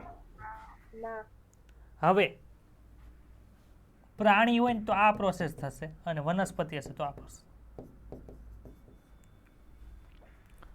પાયરુવેક એસિડમાં જો અહીં NADH2 જે નિર્માણ પામ્યા હતા એ NADH2 વપરાઈ જાય છે અને શું બન્યું? લેક્ટિક એસિડ બન્યું. તો મેં ગઈકાલે એવું કીધું હતું કે જારક શ્વસનની 38 ATP નિર્માણ થાય, જ્યારે અજારકમાં 2 ATP નું જ નિર્માણ થાય છે. ક્યાં હતા 2 ATP? તો કે સર ગ્લાયકોલિસિસમાં જે 2 ATP આપણે કર્યું હતું નેટ એ જ નિર્માણ થાય, બાકી કંઈ થતું નથી. NADH2 બન્યું તો એ પાછું વપરાઈ ગયું. અને શું બન્યું? લેક્ટિક એસિડ બન્યું. આ લેક્ટિક એસિડ તમારા સ્નાયુની અંદર ભરાઈ જાય એટલે તમને પગ દુખવા મળે. હવે મારાથી નહીં હલાય, મારે પોરો ખાવો પડશે. એ શું થયું? આ થયું. પોરો ખાવ એટલે શું થાય ભાઈ? તો કે સર પોરો ખાય એટલે લેક્ટિક એસિડ જે સ્નાયુમાં ભરાણું હતું એ બધું ક્યાં જાય? તો કે સર એ બધું આપણા રુધિર રસની અંદર વયું છે પાછું, અને રુધિર રસની અંદર જાય તો શું થાય? ત્યાંથી રિલીફ થઈ ગયો એટલે તમને પગ દુખતા હાર થાય. ગોઠલો ચડ્યો હોય એ ઉતરી જાય. સમજાણું કે ડાઉટ છે? ન સમજાતું હોય કહી દેજો, મારે કેવું પડે છે. ગધાન જેમ બેહી નથી રહેવાનું, ગધેડા નથી તમે, ડોક્ટર બનવાના. પ્રાણીની અંદર આ થયું, લેક્ટિક એસિડનું નિર્માણ થયું, એ દુખાવાનું કારણ છે. જ્યારે વનસ્પતિ હોય શું બને? તો કે સર ઇથેનોલ બને અને CO2 બને છે. તો અહીં જો CO2 બન્યું, ઇથેનોલ, આ CO2 ઉપર ઉડી ગયો. તો એમાં NADH2 જે અહીં બન્યું હતું એ પાછું યુઝ થઈ ગયું. થયું કે ન થયું? જો તો અહીં NADH2 જે બન્યા હતા એ તો અહીં યુઝ થઈ ગયા. એ કઈ કામમાં આવતું નથી. તો છે કઈ ડાઉટ? તો બોલો. ના સર. હાલો હવે રીડિંગ કરીએ આપણે. હા. ઉત્સેચક પાયરુવેક એસિડ ડીકાર્બોક્સિલેઝ તેમજ આલ્કોહોલ ડીહાઇડ્રોજિનેઝ આ પ્રક્રિયાના પ્રેરક ઘટક છે. એટલે કે આપણે જે હમણાં પાછળ પ્રોસેસ જોઈ એ કયા ઉત્સેચકની હાજરીની અંદર થાય છે? તો કે પાયરુવેક એસિડ ડીકાર્બોક્સિલેઝ અને બીજી છે આલ્કોહોલ ડીહાઇડ્રોજિનેઝ. બીજા સજીવો જેવા કે કેટલાક બેક્ટેરિયા પાયરુવેક એસિડમાંથી લેક્ટિક એસિડનું નિર્માણ કરે છે. લેક્ટિક એસિડનું નિર્માણ કરે છે. આમાં સમાયેલ તબક્કાઓ આકૃતિમાં દર્શાવે છે. પ્રાણીઓની જે સ્નાયુઓની પેશીઓના કોષોમાં કસરત દરમિયાન કે પરિશ્રમ દરમિયાન જ્યારે કોષીય શ્વસન અપૂરતી માત્રા ઓક્સિજનમાં હોય ત્યારે પાયરુવેક એસિડ છે એ લેક્ટેટ ડિહાઇડ્રોજિનેઝ ઉત્સેચક દ્વારા લેક્ટિક એસિડની અંદર રૂપાંતરિત થાય છે. ખબર પડી કે ડાઉટ છે? હા તો આ જે લેક્ટિક એસિડ છે એમાં શું થાય તો કે સર રેડ્યુસિંગ કારક તરીકે NADH2 વપરાય છે, જે બંને પ્રક્રિયાઓમાં NAD+ પુનઃ ઓક્સિડેશન પામે છે. એટલે કે NAD+નું રિડક્શન છે એ ગ્લાયકોલિસિસમાં થયું હતું, એ આપણને ATP બનાવવા માટે કણાભસૂત્રમાં કામમાં આવવાનું હતું, પણ આ તો અજારક છે એટલે કણાભસૂત્રમાં જાય નહીં, તે પાછું વપરાય છે ને NAD+ પાછું આપણને મળી જાય. જો ઉપરની પ્રોસેસની અંદર જેમાં આપણને ઇથેનોલ મળતું હતું, આલ્કોહોલ મળતું હતું, એમાં કયા કયા ઉત્સેચક હતા તો કે સર પાયરુવેક એસિડ ડિકાર્બોક્સિલેઝ અને આલ્કોહોલ ડિહાઇડ્રોજિનેઝ હતું.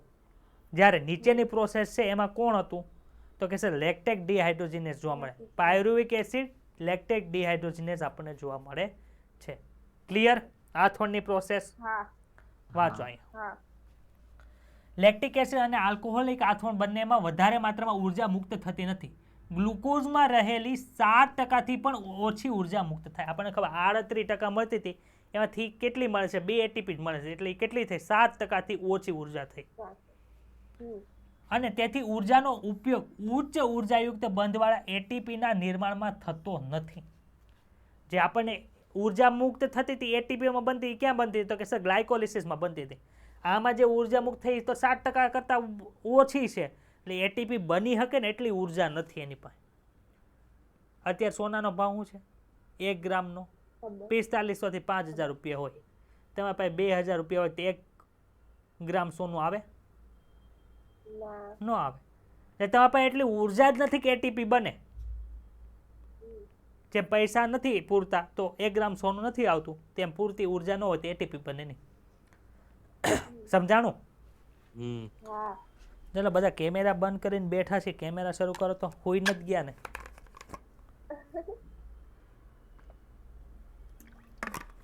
હીરવા જો એ હોઈ ગઈ. એસિડ કે આલ્કોહોલના નિર્માણ કરતી ઉત્પાદનની પ્રક્રિયાઓ હાનિકારક હોય છે. ભાઈ એસિડ આપણા શરીરની અંદર હાનિકારક હતો કે નહીં? સર પગના સ્નાયુ દુખવા મળ્યા તો હું હાલી જ નહોતો શકતો, તે હાનિકારક થયું. એવી રીતે આલ્કોહોલિક છે એ કેવું થાય? હાનિકારક થાય. ગ્લુકોઝના એક અણુના આથવણ પછી આલ્કોહોલ કે લેક્ટિક એસિડના નિર્માણ દરમિયાન કેટલા વાસ્તવિક ATPનું સંશ્લેષણ થાય છે? બોલો તો. 2. અહીં જો લખો ગ્લાયકોલિસિસમાં કેટલા અણુ ATP સંશ્લેષણ પામે છે? ભાઈ 4 પામે છે. કેટલા અણુ ATP સ્વરૂપે વપરાય? 2. તેની ગણતરી કરીને કયો? આપણને ખબર પડી ગઈ ને ગણતરી કરી ત્યારે? જ્યારે આલ્કોહોલનું પ્રમાણ છે 13% કે તેનાથી વધારે હોય ત્યારે ઈસ્ટ માટે એ વિષાતક બને છે, એટલે કે ઝેરી બની જાય, મૃત્યુનું કારણ બની છે. ભાઈ આ ઈસ્ટ છે એ સંવર્ધન માધ્યમમાં રહે છે. સંવર્ધન માધ્યમની અંદર જો હવે આલ્કોહોલ બનવા મળે તો 13%થી વધારે આલ્કોહોલનું પ્રમાણ થાય તેની ચયાપચયની ક્રિયા ખોરવાય જાય અને એનો કોષ મરી જાય. ખબર પડી? બીજું કાંઈ છે નહીં. આ વર્ડ યાદ રાખો, કેટલા ટકાથી વધારે હોય તેવી રીતે પૂછી શકે. નીચેના પૈકી કેટલું આલ્કોહોલ પ્રમાણ ધરાવતા કોષની અંદર ઈસ્ટ જીવી શકશે નહીં? 3, 5, 10 અને 15 એવું હોય તો શું આન્સર આવે? 15 આવે. ખબર પડી? બીજું કાંઈ હોય નહીં, નવું વસ્તુ નથી આવતા. તો ટકો ખબર ભાઈ આ વખતે NTA વાળા તો બહુ અઘરું પેપર કાઢી નાખ્યું, મને તો આવડતું જ નથી, આઉટ ઓફ NCERT છે. ભાઈ તારા કહું કે NCERTનું જ પેપર છે, બહારનું નથી. નૈસર્ગિક રીતે આથવણ દ્વારા પ્રાપ્ત થતી પીણામાં આલ્કોહોલની મહત્તમ સાંદ્રતા કેટલી હોય છે? તો કે ભાઈ એ સાંદ્રતા આપણે ચેપ્ટર નંબર 10ની અંદર ધોરણ 12માં ભણશું.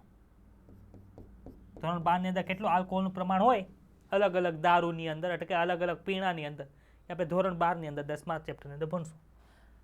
શું તમે વિચારી શકો કે માદક પીણામાં આલ્કોહોલનું પ્રમાણ તેમાં આવેલા આલ્કોહોલની સાંદ્રતાથી વધુ કેવી રીતે મેળવી શકાય? તો કે સર નિશ્ચિંતી કરી નાખો, એટલે આલ્કોહોલનું પ્રમાણ જેટલું હોય એને કરતાં વધુ પ્રમાણમાં મળી જાય. ક્લિયર? તે કઈ પ્રક્રિયા છે જેના દ્વારા સજીવમાં ગ્લુકોઝનું સંપૂર્ણ ઓક્સિડેશન થાય છે અને આ દરમિયાન મુક્ત થતી ઉર્જા કોષીય ચયાપચયની આવશ્યકતાને અનુસરીને વધારે એટીપીનું નિર્માણ કેવી રીતે કરે છે?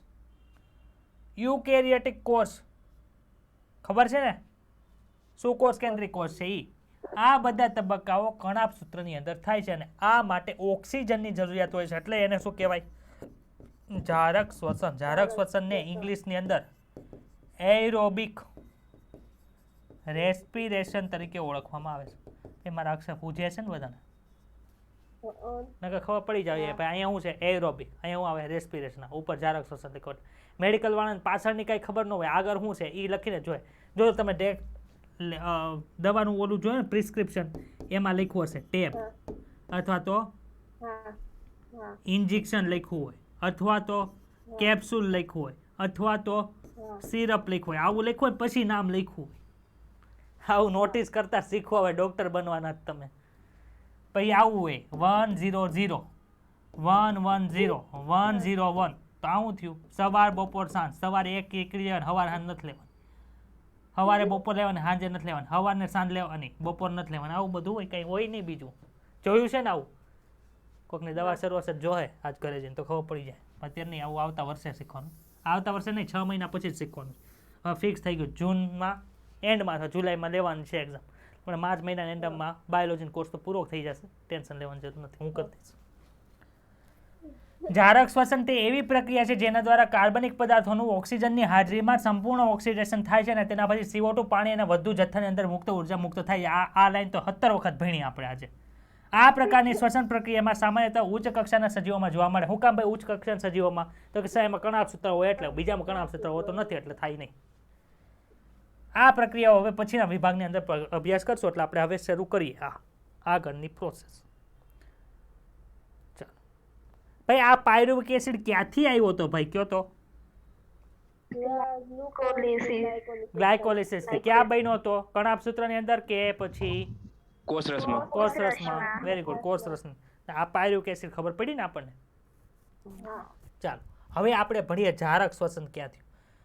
ભાઈ હજી તો મેં ચાલવાનું શરૂ કર્યું હતું, હું આમાં હજી ચાલવાનું શરૂ કર્યું, હું બેઠો જ તો, એટલે મારો શ્વાસોશ્વાસ નોર્મલ હતો, એટલે હું મેં ચાલવાનું શરૂ કર્યું. અથવા તો હું જીમમાં ગયો તો ત્યાં ડમ્બેલ ઉપાડવાનું શરૂ કર્યું. એટલે હજી મારા સ્નાયુ પાસે પૂરતો ઓક્સિજન છે, એટલે પાયરુવિક એસિડ તો નિર્માણ પામી ગયો. એટલે હવે કીધું એ સ્નાયુ કોષને કે ભાઈ મારી પાસે તો ઓક્સિજન છે, તો હવે મારે પાયરુવિક એસિડ કે હવે મારે ક્યાં જવાનું? તો પછી એને થયું કે ઓક્સિજન છે તો આપણે એવો નિયમ છે કે ઓક્સિજન હોય તો પાયરુવિક એસિડને કણાભસૂત્રની અંદર ગળી જાવ.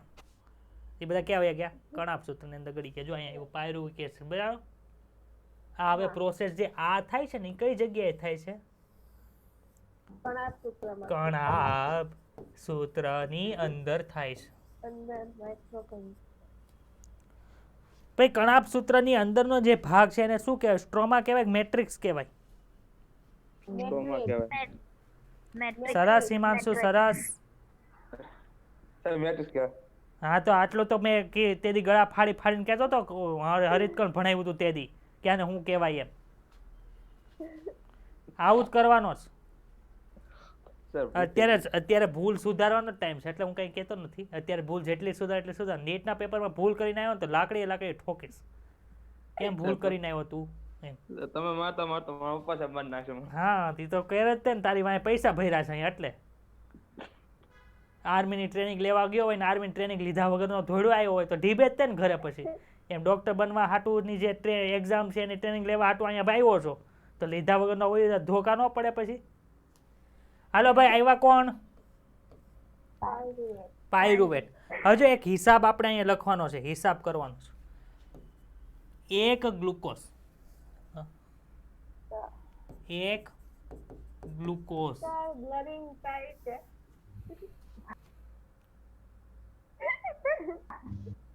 થઈ ગયો હરખો હવે. ચાલો, એક ગ્લુકોઝ નો અણુ, એમાંથી આપણે શું બનાવ્યું? પાયરુવિક એસિડ બનાવ્યું હતું. પાયરુવિક એસિડ ના કેટલા અણુ બન્યા હતા? 2. કેમ કે મેં ચેસ્ટમાં પહેર્યા નથી એટલે મને સ્ક્રીનમાં બતાતું નથી, તમને કેવું બતાવ્યું. હરખું થયું હવે? પાયરુવિક એસિડના 2 અણુનું નિર્માણ કર્યું હતું. અહીં આપણને નિપજ તરીકે શું બન્યું હતું? તો કે સર નેટ 2 એટીપી મળ્યા હતા મળ્યા તક નહોતા મળ્યા? અને 2 NADP અરે સોરી NADH2 મળ્યા હતા. NADH2 મળ્યા. ક્લિયર એટલી વસ્તુ? આ વસ્તુ આપણે યાદ રાખવાની છે. હવે તમારી પાસે 2 પાયરુવિક એસિડના અણુ છે. કેટલા? 2. એમાંથી અહીં કેટલા પાયરુવિક એસિડ લખાશે? જોવો તો, વાંચો તો. 1 છે, બરોબર. 1 પાયરુવિક એસિડ છે. 1 પાયરુવિક એસિડ કોની અંદર ગયો? તો કે સર સાઇટ્રિક એસિડ ચક્રની અંદર ગયો, અથવા તો TCA ની અંદર ગયો, ટ્રાય કાર્બોક્સિલિક એસિડ ની અંદર ગયો. ચાલો, પાયરુવિક એસિડ માંથી એસિટાઇલ કોએન્ઝાઇમ બને છે. કેટલા કાર્બન વાળો ભાઈ? એ 2 કાર્બન વાળો છે. તો એક કાર્બન ગયો ક્યાં? જોઈ લો અહીં એક કાર્બન ઉડ્યો. પાયરુવિક એસિડ કેટલા કાર્બન નો હતો? 3 કાર્બન નો હતો. સર આ તો અમને 13મા ચેપ્ટર ની ખબર, પાયરુવિક એસિડ 3 કાર્બન નો બન્યો હોય. એમાંથી એસિટાઇલ કોએન્ઝાઇમ બન્યો એટલે એક કાર્બન ઉડી ગયો, એટલે હવે 2 કાર્બન વાળું રહ્યું. બતાય છે. હવે શું થયું? તો કે સર એક NAD+ નું NADH2 ની અંદર રૂપાંતરણ થયું. બતાણું. એસિટિક એસિડ કેટલા કાર્બન ધરાવે? 2. એસિટાઇલ લખ્યું છે. એસિટાઇલ એટલે ખબર પડે એસિટિક એસિડ ને રિલેટેડ હોય. કોએન્ઝાઇમ ક્યાંથી આવ્યા? અહીંથી જો કોએન્ઝાઇમ અંદર ગયો એટલે અહીંયા કોએન્ઝાઇમ આવ્યું. એસિટાઇલ કોએન્ઝાઇમ 2 કાર્બન હોય, યાદ રાખવું. અને હું બન્યું? એક NADH2 બન્યો કે ન બન્યો ભાઈ? અને એક CO2 મુક્ત થયો. એટલે હવે 2 કાર્બન વાળું છે. 2 કાર્બન વાળો જે એસિટાઇલ કોએન્ઝાઇમ છે ઓક્ઝેલો એસિટિક એસિડ સાથે કમ્બાઈન થાય. ભાઈ ઓક્ઝેલો એસિટિક એસિડ કાલે આપણે ભણી ગયા છે. 4 કાર્બન વાળું સંયોજન છે. ક્યારે બન્યું હતું? તો કે સર ફોસ્ફોઇનોલ પાયરુવિક એસિડ સાથે એક CO2 જોડાઈને ઓક્ઝેલો એસિટિક એસિડ બનાવતા. યાદ આવ્યું? એ આ ઓક્ઝેલો એસિટિક એસિડ વાળા ભાઈ આવે છે ને, રિપીટ થાય છે કે નથી? એક ને એક વસ્તુ છે. આ 4 કાર્બન વાળો હોય આપણે ભણી ગયા છે, એટલે કઈ આપણે ગોખવા જરૂર નથી. ઉપરથી આવ્યો એસિટાઇલ કોએન્ઝાઇમ 2 કાર્બન વાળો, એટલે 6 કાર્બન વાળું બને છે એસિડ, જેનું નામ છે સાઇટ્રિક એસિડ. નિર્માણ પામતો પહેલો એસિડ સાઇટ્રિક એસિડ છે. આથી આને સાઇટ્રિક એસિડ ચક્ર તરીકે ઓળખવામાં આવે. ડાઉટ? ના સર. હાલો ભાઈ, 1 કાર્બન ઉડી ગયો અને હું બન્યું? એક NAD+ નું રિડક્શન થઈને એક NADH2 બન્યો. જો અહીંયા બન્યો પાછો એક NADH. બન્યો કે ન બન્યો? અને એક CO2 મુક્ત થયો. હવે તમારી પાસે એ એસિડ છે કેટલા કાર્બન વાળો? સર 5 કાર્બન વાળો છે. ખબર પડી કે ન ખબર પડી? અને કોણ આવ્યું? આલ્ફા કીટોગ્લુટારિક એસિડ આવ્યો. ભાઈ આલ્ફા કીટોગ્લુટારિક એસિડ કે આવ્યો તો? હા સર આવ્યો તો ને. 12મા ચેપ્ટર ની અંદર એમિનો એસિડ બનાવવામાં આલ્ફા કીટોગ્લુટારિક એસિડ આવ્યો તો. છે નવું કે જૂનું છે? જૂનું છે ને જૂનું. 12મું ચેપ્ટર ભણ્યા હોત તો આવડે, નકર ન આવડે. ચાલો, આલ્ફા કીટોગ્લુટારિક એસિડ 5 કાર્બન વાળો હતો. એમાંથી એક CO2 પાછો ઉડી ગયો. કેટલા CO2 ઉડી ગયા? એક CO2 ઉડ્યો. કોણ બન્યું? 4 કાર્બન વાળો અણુ બન્યો. ભાઈ 4 કાર્બન વાળો અણુ છે કોણ? સક્સિનિક એસિડ છે. હવે જો નિર્માણ કોનું થયું? એક NADH2 નું થયું, એક CO2 મુક્ત થયું. ક્લિયર એટલી વસ્તુ? હવે નિર્માણ કોણ થયું? એક NADH2 નું નિર્માણ થયું, પણ હારોહાર એક GDP નું GTP ની અંદર રૂપાંતર થયું. ભાઈ GDP છે ને એ વનસ્પતિની અંદર હોય. અહીંયા પ્રાણી હશે ને તો GTP ની જગ્યાએ ADP હશે ને ATP ની અંદર નિર્માણ થશે. ખબર પડી? તો અહીંયા હું લખું છું એક ATP અથવા તો એક GTP. સમજાઈ જશે એટલી વસ્તુ? 4 કાર્બન વાળો જે એસિડ છે એને સક્સિનિક એસિડ કીધું. એમાંથી મેલિક એસિડ બને. ભાઈ મેલિક એસિડ આવી ગયો કે નથી આવી ગયો? ફૂલકંચિકી કોષોમાં આવ્યું હતું. ઓક્ઝેલો એસિટિક એસિડ માંથી મેલિક એસિડ બનતું હતું. ઈ શું હતું? કાર્બન સ્થાપન હતું. અહીં કાર્બન ને ઉડાડવાનો છે એટલે મેલિક એસિડ માં જો પાછું ઓક્ઝેલો એસિટિક એસિડ બને. ઊંધી પ્રોસેસ થઈ. ઓલામાં ઓક્ઝેલો માંથી OAA માંથી મેલિક એસિડ બનતો, આમાં મેલિક એસિડ માંથી ઓક્ઝેલો એસિટિક એસિડ બને. સમજાણું? તો સક્સિનિક એસિડ માંથી જ્યારે મેલિક એસિડ બને છે ત્યારે FAD+ નું FADH2 ની અંદર શું થાય છે? રૂપાંતરણ થાય છે એટલે કે FAD નું શું થયું રિડક્શન થયું આ ક્યાં કામ લાગશે તો કે સર હમણાં ઇલેક્ટ્રોન ટ્રાન્સફર સિસ્ટમની અંદર આપણને ATP બનાવવાની અંદર મદદરૂપ થશે એટલે એનું નિર્માણ થયું એક FADH2 અને એક NADH2 નું નિર્માણ થયું આખી ખબર પડી સાયકલ જો કેટલા NADH2 બન્યા જો 1 2 3 4 અહીંયા આવી ગયા 1 2 3 4 FADH2 કેટલા બન્યા 1 હવે આપણે જો પાયરુવિક એસિડમાં કેટલા કાર્બન નાખ્યા હતા આપણે અંદર 3 કાર્બન CO2 સ્વરૂપે મુક્ત થઈ ગયા હવે એક ગ્લુકોઝમાં કેટલા કાર્બન હોય 6 સર એમાંથી કેટલા પાયરુવિક એસિડ બન્યા હતા 2 પાયરુવિક એસિડ બન્યા હતા તો આપણે ગ્લુકોઝનું ઓક્સિડેશન કરીએ તો આ બધું ડબલ થઈ જાય કે ન થઈ જાય કયો તો હા સર થાય આ તો મારે શું કરવાનું હતું 6 કાર્બન ડાયોક્સાઇડ અણુને મુક્ત કરવાના હતા કેમ કે 6 કાર્બન ડાયોક્સાઇડ અણુનું સ્થાપન થઈને શું બન્યું હતું ગ્લુકોઝ બન્યું હતું તો અહીંયા 2 CO2 2 CO2 2 CO2 એટલે 2 ને 2 4 ને 2 6 CO2 ઉડાડી દીધા આપણે થઈ ગયું સંપૂર્ણ ઓક્સિડેશન કે ન થયું થઈ ગયું હવે મને કયો આપણને ATP પ્રત્યક્ષ સ્વરૂપે કેટલા મળે છે એક સર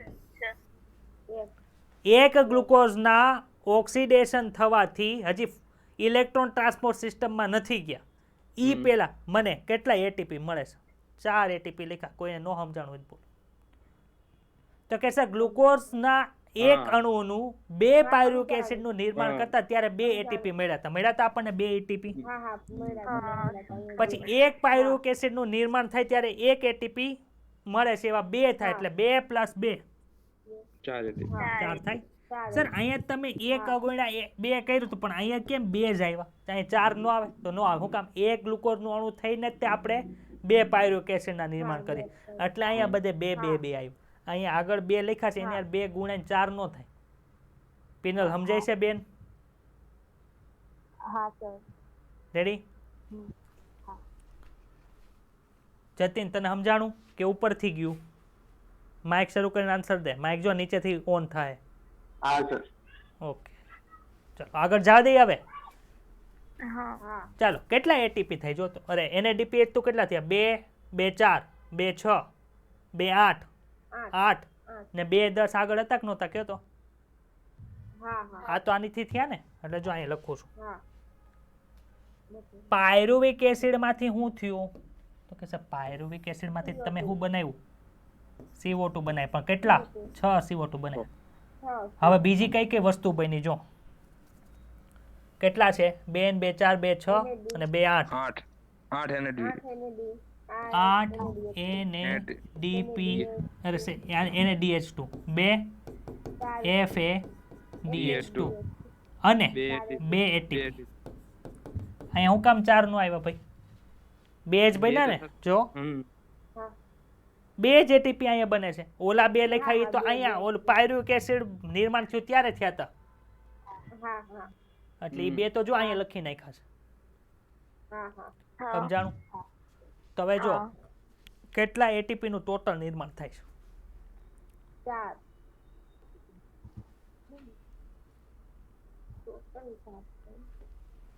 જો એક NADH2 નું ફોસ્ફોરાયલેશન આપણે શું કહેવાય ઇલેક્ટ્રોન ટ્રાન્સપોર્ટ સિસ્ટમમાંથી વહન કરાવે ત્યારે 3 ATP નું નિર્માણ થાય રેડી તો આપણી પાસે ટોટલ કેટલા છે 8 NADH2 અહીંયા છે એક 2 NADH2 અહીંયા છે એટલે 10 NADH2 થયા કે ન થયા કયો તો હા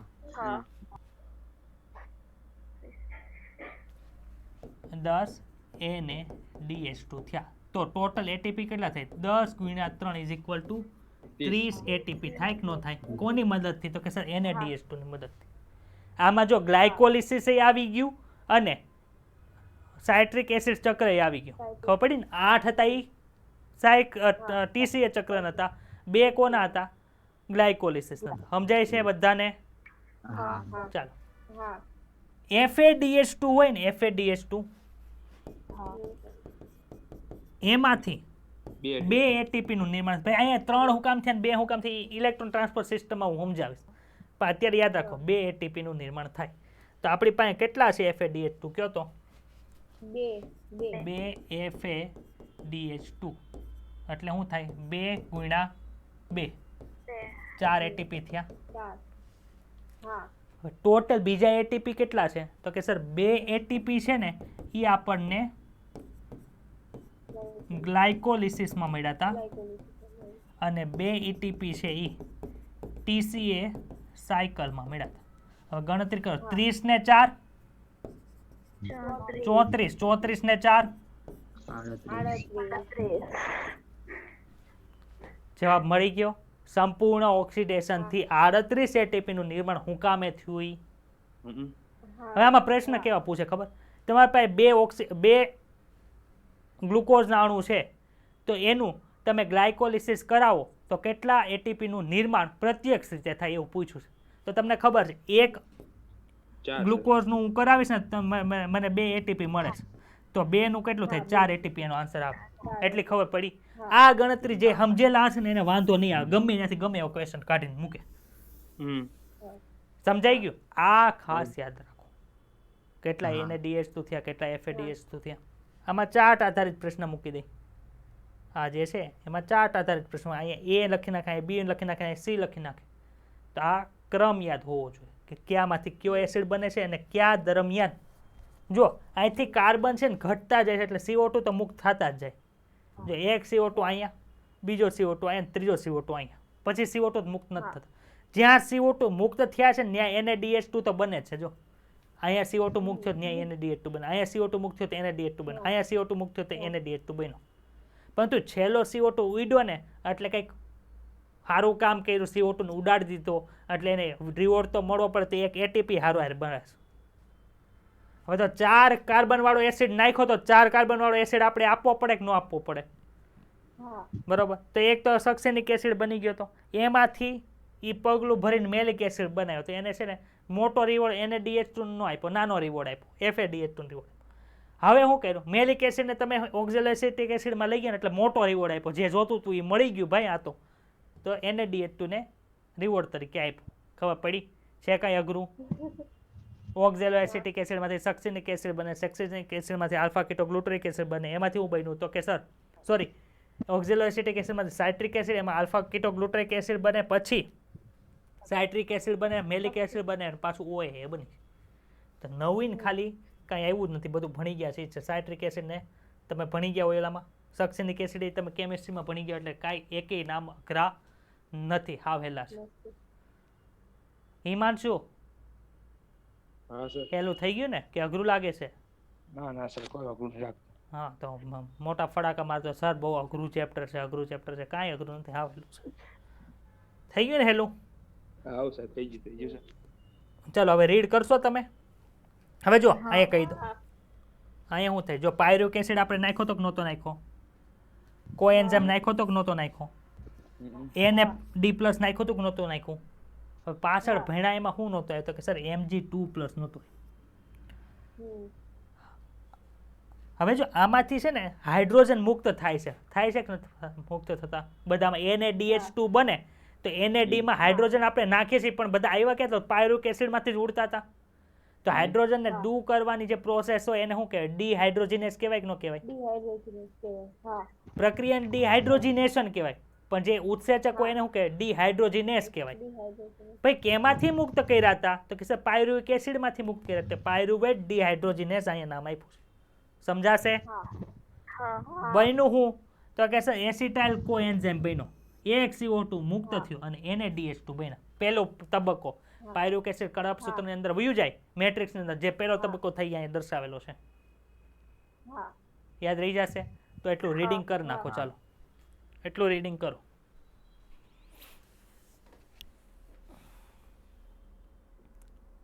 કન્સેપ્ટ ક્લિયર થઈ ગયો હશે ને તો કાંઈ એકેય લાઈન અઘરી નહીં લાગે, પણ અઘરી લાગે તો મને પૂછજો.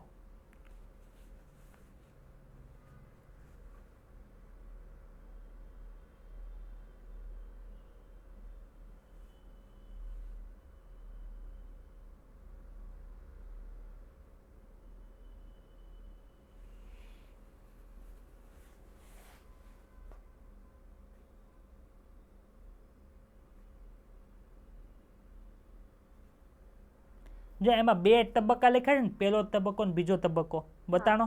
હા એમાં પહેલો તબક્કો તમે ભણી ગયા, બીજો તબક્કો આપણે બાકી છે. એટીપી સંશ્લેષણ કેવી રીતે થાય ને એને H2 માંથી ને FADH2 માંથી બાકી છે હજી આપણે, એટલે હું સમજાવીશ હમણાં થોડીક વાર રહીને.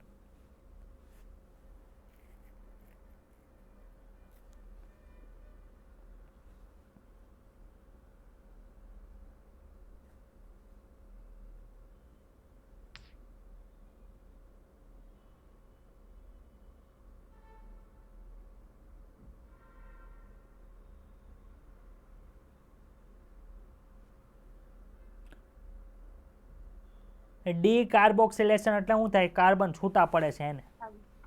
હા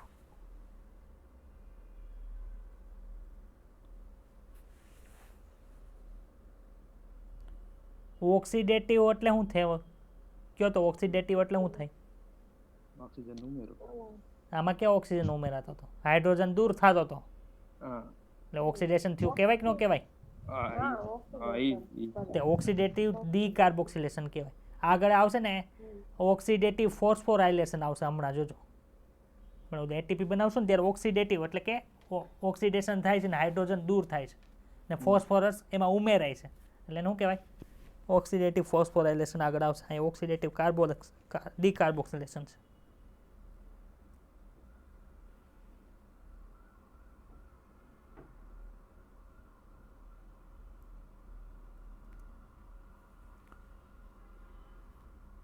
વચાઈ ગયું? હા અહીં બોર્ડમાં છે એ બધાને હા આગળ જવા દઉં. હા ચાલો કરો રેડી.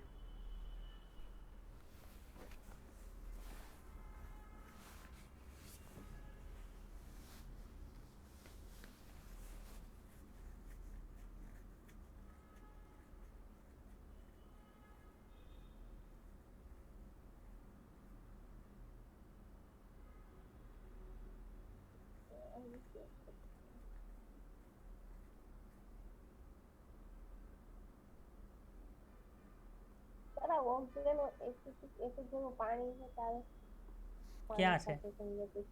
હા પેલી ને કોઈ એક જોયેલો એસિડિક એસિડ અને પાણી સાથે સંગઠિત થવાથી હા હા એક મિનિટ. ટ્રાય કાર્બોક્સિલિક એસિડનો પ્રારંભ એસિટાઇલ સમૂહની ઓક્ઝેલો એસિટિક એસિડ અને પાણી સાથે સંગઠિત થયેલ સાઇટ્રિક એસિડના નિર્માણ થાય. શું છે એમાં? કાંઈ છે તો નહીં.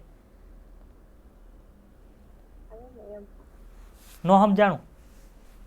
ના સમજાણું. સર એમાં હા સર પાણી બહાર નહીં આવ્યું એટલે છે. પાણી આમાં એડ ન થઈ જાય, પાણી આમાં એડ ન કરી શકો તમે. આ acetyl coenzyme oxaloacetic acid plus H2O કરી નાખો અહીંયા.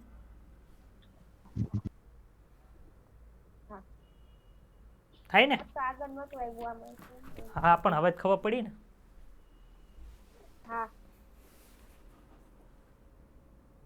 કયો એન્ઝાઇમ છે? જો સાઇટ્રેટ સિન્થેઝેસ. સાયટ્રેટ સિન્થેટેસ એટલે બનાવો. કોને બનાવે? સાઇટ્રિક એસિડ ને બનાવે એટલે સાઇટ્રેટ સિન્થેસિસ આવે. ત્યાંથી જો કોએન્ઝાઇમ પછી મુક્ત થઈ ગયું. જો હા હવે જો અહીંયા જે બધા સ્ટેપ છે ને બધું આડા અહીંયા બધા સ્ટેપ બરોબર જ છે, પણ એ આપણે ઓલામાં આપ્યા નથી. હા આમાં છે ને અમુક સ્ટેપ નથી આવ્યા. પણ હું કાલ તમને એક આકૃતિ બતાવીશ, આજે હું મૂકતા ભૂલી ગયો છું. એમાં આ જે સ્ટેપ બીજા લખ્યા છે ને, બીજા સ્ટેપ એ જો સમજાવો. ચાલો સમજાવી દઉં. ટ્રાય કાર્બોક્સિલિક એસિડનો પ્રારંભ એસિટાઇલ સમૂહના ઓક્ઝેલિક એસિટિક એસિડ અને પાણી સાથે સંગઠિત થવાથી સાઇટ્રિક એસિડના નિર્માણમાં થાય. કોણ ભાઈ ઉત્સેચક ત્યાં ઉદ્દીપન કરે છે? તો કે સર આ સાઇટ્રિક સિન્થેસિસ ઉત્સેચક કરે છે. અને શું થયું? કોએન્ઝાઇમના એક અણુને મુક્ત કરે. ભાઈ અહીંથી કોએન્ઝાઇમ જો દૂર થઈ ગયો. અહીંયા કોએન્ઝાઇમ હતો એ દૂર થઈ ગયો, તો અહીંથી હું મુક્ત થશે. તો અહીં મુક્ત થઈને આમાં કો એ લખી શકો. સમજાણું? કોએન્ઝાઇમ મુક્ત થઈ ગયો. હવે જો હવે સાઇટ્રેટનું આઇસોસાઇટ્રેટમાં સમઘટકતાકરણ થાય એટલે કે આઇસોમેરિઝમ થાય અને આ ડીકાર્બોક્સિલેશનના 2 સળંગ તબક્કા દ્વારા આગળ વધે છે. હું કામે ભાઈ 2 સળંગ તબક્કા એટલે મારે શું સમજવાનું? જો એક તો આલ્ફા કીટો ગ્લુટ્રિક એસિડ બનશે ને ત્યારે એક ઉડાડશે ને એક પછી ઉડાડશે. ખબર પડી? 2 સળંગ તબક્કામાં ડીકાર્બોક્સિલેશન થયું એવું કહેવા માંગે છે. જે આલ્ફા કીટોગ્લુટ્રિક એસિડ અને ત્યાર પછી સક્સિનાઇલ કોએન્ઝાઇમનું નિર્માણ કરે છે. સમજાણું? સાઇટ્રિક એસિડના બાકીના તબક્કાઓમાં સક્સિનાઇલ કોએન્ઝાઇમ ઓક્ઝેલો એસિટિક એસિડના ઓક્સિડેશન પામીને ચક્રમાં આગળ વધવામાં મદદરૂપ થાય છે. સક્સિનાઇલ કોએન્ઝાઇમમાંથી સક્સિનિક એસિડના રૂપાંતરણ દરમિયાન જો ઈ જે આ તબક્કા છે ને તમે અત્યારે યાદ નહીં રાખતા, આ જે તબક્કા છે ને એ તમે અત્યારે યાદ નહીં રાખતા, તમને હું ઓલું ગ્રુપ બતાવીશ ને ચાર્ટ. આ કેમ ચાર્ટ છે? સર માજોડ છે. આ જે ચાર્ટ છે ને એ જ ચાર્ટ ઓલામાં છે, પરંતુ વચ્ચે વચ્ચેના જે તબક્કા છે ને એ એમાં આપેલા છે, એટલે તમને યાદ રાખવામાં હેલું પડશે. બરોબર? અહીંથી એટલું કંઈ યાદ રાખવાની જરૂર નથી. એ ઓલું ચાર્ટ આવે પછી તમારે રીડ કરતું જવાનું, એ ચાર્ટની અંદર જોતું જવાનું. અથવા તો હું તમને હમણાં છે ને તમારી નોટ્સ આવશે ને, નોટ્સ એમાં મોકલી દઈશ. નોટ્સની અંદર મોકલી દઉં ત્યારે તમે એમાં જોઈ લેજો અને કાલે એ સમજાવી દેશો. બરોબર? ચાલો, હવે આમાં શું થયું? સક્સિનાઇલ કોએન્ઝાઇમમાંથી સક્સિનિક એસિડના રૂપાંતર દરમિયાન જીટીપીનો એક અણુ બન્યો. જીટીપીનો એક અણુ બન્યો. હવે શું થાય છે તો કે આ જીટીપીનો અણુ બન્યો તો આમાં ફોસ્ફરીકરણ થયું. તો આમાં ઓક્સિડેશન થઈને કોઈનું ફોસ્ફરીકરણ થયું? તો કે સર નહીં, ઓક્સિડેશન તો આમાં કંઈ થયું નહોતું, એટલે આને ઓક્સિડેટિવ ફોસ્ફોરાઇલેશન ન કહેવાય. પણ કઈ જગ્યાએ થતું હતું? તો કે સર કણાપ સૂત્રનું જે આધારક છે જેને આપણે મેટ્રિક્સ કહીએ છીએ ત્યાં ફોસ્ફરીકરણ થયું. તેને શું કહેવાય? આધારક આધારિત ફોસ્ફોરાઇલેશન કહેવાય. સમજાય છે? ઓક્સિડેટિવ ફોસ્ફોરાઇલેશન અને આધારક આધારિત ફોસ્ફોરાઇલેશન બે અલગ અલગ વસ્તુ. આપણે ગ્લાયકોલિસિસમાં જે એટીપી બન્યા એમાં શું થયું? ફોસ્ફરીકરણ જ થયું હતું. પછી એને શું કહેવાય? આધારક આધારિત ફોસ્ફરીકરણ કહેવાય. ઓક્સિડેટિવ ફોસ્ફોરાઇલેશન કહેવાતું નથી. આ યુગ્મ પ્રક્રિયામાં જીટીપી જીડીપીમાં રૂપાંતર, એટલે કે જીટીપી બન્યું. અહીં શું બન્યું? જીટીપી. હવે જીટીપીનું જીડીપીમાં રૂપાંતરણ થયું એટલે એક શું થયું? ફોસ્ફેટ મુક્ત થયો. એ ફોસ્ફેટ એડીપીનું એટીપીના બનાવમાં રૂપાંતરણ થઈ જાય. ખબર પડી? જીટીપીમાંથી ફોસ્ફેટ મુક્ત છે, એટીપી સાથે જોડાઈને એટીપી બનાવ્યું. ક્લિયર? એટલે આપણે ગણતરીમાં એટીપી જ લેતા હતા આગળ. અને એડીપીનું એટીપીમાં નિર્માણ કરે છે. ચક્રમાં 3 સ્થાન એવા છે જેમાં NADનું NADH2માં રિડક્શન થાય છે અને એક સ્થાને FADનું FADH2માં રિડક્શન થાય છે. ભાઈ જો સાઇટ્રિક ચક્ર છે ને એ કોને કેટલું કહેવાય? સાઇટ્રિક એસિડમાં સાઇટ્રિક ચક્રની અંદર કોનો સમાવેશ થાય? તો એટલાનો સાઇટ્રિક એસિડની અંદર સમાવેશ થાય છે. આ સાઇટ્રિક એસિડ નો આવે. આને શું કહેવાય ખબર છે? લિંકર રિએક્શન તરીકે ઓળખવામાં આવે. જે ગ્લાયકોલિસિસને અને ક્રેબ્સ સાયકલને બેને જોડે છે, આથી આને શું કહેવાય? લિંકર રિએક્શન કહેવાય. યાદ રાખજો. તો ઓલામાં જો કેટલા NADH2 ગણ્યા છે? જો હમણાં આપણે જોઈએ એમાં કેટલા NADH2 ગણ્યા? તો 1, 2 અને 3 જ NADH2 ગણ્યા. આ ઉપર અહીંયા જે પાયરુવેટમાંથી એસિટાઇલ કોએન્ઝાઇમ બનાવવાનું છે NADH2 છે ને એમાં લીધું નથી. શું કામે? તો કે ક્રેબ્સ સાયકલ અથવા સાઇટ્રિક એસિડ ચક્રનો ભાગ નથી. કોનો ભાગ છે? લિંકર રિએક્શનનો ભાગ છે. તંબુરો ગ્લાયકોલિસિસ છે. સાંભળો તો ખરી, આમને બગબગ કરે જ રાખો તમે બધા. કોનું આવશે? ખબર પડી? હા સર. અહીં 3 સ્થાન લખ્યા છે. TCA ચક્ર દ્વારા એસિટાઇલ કોએન્ઝાઇમનો ઉત્સેચકીય એસિડનું નિરંતર ઓક્સિડેશન માટે ઓક્સેલો એસિટિક એસિડ પુનઃનિર્માણ જરૂર છે, જે આ ચક્રનો પ્રથમ સભ્ય છે, જે એની અંદર પહેલા એડ થાય છે. વધુમાં NAD+ અને FAD+ નું પુનઃનિર્માણ ક્રમશઃ NADH2 અને FADH2માં થતું જરૂરી છે.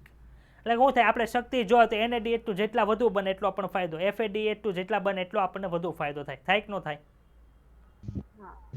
તો એ નિર્માણ કરવા માટે પુનઃનિર્માણ જરૂરી છે. એટલે પાછું સક્સિનિક એસિડનું મેલિક એસિડ થઈ અને ઓક્ઝેલો એસિટિક એસિડની અંદર ચક્ર છે ચાલુ રહેશે. આમ શ્વસનની આ અવસ્થાના સમીકરણને સંક્ષિપ્તમાં નીચે પ્રમાણે લખી શકાય. આ જે લખ્યું આપણે એ ખબર પડી કે ન ખબર પડી? યાદ રહેશે કે ઉપરથી જાહે? જો આ સમીકરણ જો, પાયરુવિક એસિડ આવ્યો તો 3 NAD કેના? સાઇટ્રિક સાયકલના. એક NAD કોનો? એક NAD કોનો? Linker reaction. એટલે ટોટલ 4 NAD લખ્યા. બરોબર? FAD એક હોય. બે પાણીના અણુ આપણે હમણાં કીધું ને, બે પાણીના અણુ ક્યાં ક્યાં આવ્યા ભાઈ? હા હા એક ઓલી પ્રોસેસમાં આવ્યો, એક બીજી પ્રોસેસમાં આવશે. એડીપી એક અને એક પીઆઈ, ઇનઓર્ગેનિક ફોસ્ફેટ. કણાપ સૂત્રના મેટ્રિકની અંદર શું થાય છે? તો કે સર 3 CO2 મુક્ત થઈ ગયા પાયરુવિક એસિડના, 4 NaDH2 બન્યા. એટલે NaDH2 માં કેમ લખે? NaDH પ્લસ H પ્લસ લખે, એટલે અહીંયા આવી રીતે લખ્યું. સમજાણું? એક હોય તો કેમ લખો તમે? NaDH2 નથી લખતા, NaDH પ્લસ H પ્લસ લખો છો ને, એટલે આ 4 તો આ 4. FADH2 અને ATP નું નિર્માણ થયું. ડાઉટ છે હવે? ના હવે આટલું રીડ કરો.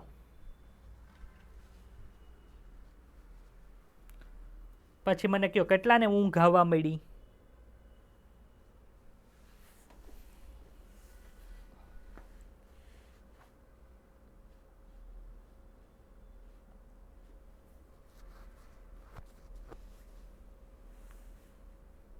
સર આમાં કેટલા એટીપી મુક્ત થશે કેમાં? એફ ચક્રમાં?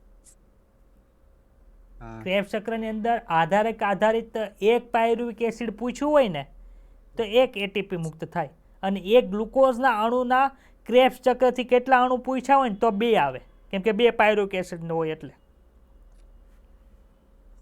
સમજાણું? હવે ખાલી એવું પૂછ્યું હોય કે ક્રેબ્સ ચક્રના આધારે ખાલી એટીપી આધારિત કેટલા છે તો 2 આવે. પછી ઓક્સિડેટિવ ફોસ્ફોરાયલેશનની મદદથી 4 ATP આવે. પેલા સાંભળ તો ખરી મારા ભાઈ. ઓક્સિડેટિવ ફોસ્ફોરાયલેશનની મદદથી ક્રેબ્સ ચક્રમાં એક પાયરુવિક એસિડની અંતે, એટલે કે એક પાયરુવિક એસિડનું ક્રેબ્સ ચક્ર થાય તો એમાં ઓક્સિડેટિવ ફોસ્ફોરાયલેશન આધારિત કેટલા એટીપી હશે? ગણો તો. 1. તંબુરો 1. ઓક્સિડેટિવ બોલું છું, આધારિત નથી બોલતો. ઓછું 2 2. ડોબા જેવા ભર્યા છે હાવ. 3 NaDH2, 1 FADH2, 3 ચોક 12 પ્લસ 2 14 આવે. કહું છું હું બોલું છું મગજમાં લ્યો, પછી ધડાકા મારો એમ તો આમ જવા જ દે ધડાધડી. પ્રશ્ન હું પૂછ્યો તો, એક પાયરુવિક એસિડનું ક્રેબ્સ ચક્રમાં ઓક્સિડેટિવ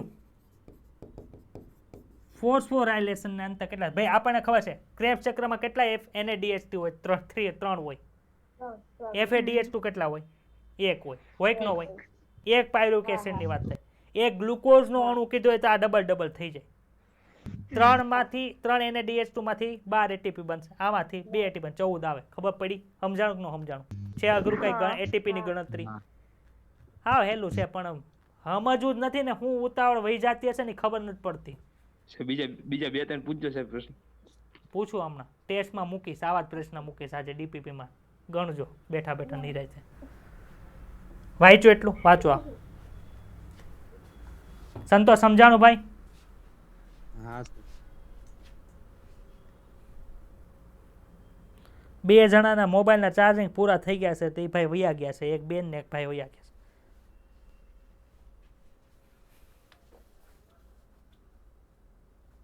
હું જતીન મજા આવે છે ને? હા સર. રેકોર્ડિંગમાં આવી મજા ન આવે. હા. ચલો કમ્પ્લીટ થયું? ડાઉટ છે? એટલે તમને એમ કહે છે કે અહીંયા તમે FADH2 બનાવ્યા, NaDH2 બનાવ્યા, એને શું કરવાના? મંજીરા વગાડવાના? શું કરવાના? તો કે ભાઈ એને મંજીરા નથી વગાડવાના, એમાંથી એટીપી કેવી રીતે બને? એટલે અહીં જો લખ્યું FADH2 અને NaDH2 ના નિર્માણની ભૂમિકા શું છે, શું કામે બનાવ્યા તમે? આપણે તો ઉર્જા જોતી હતી, આ બનાવીને શું કર્યું એમ. ને એ સમજવું પડશે કે O2 ની ભૂમિકા શું છે. આપણે કહેતા ને ભાઈ ઓક્સિજન જોવે જારક શ્વસનમાં, અહીંયા સુધી કંઈ ઓક્સિજન આવ્યો વચ્ચે ક્યાંય?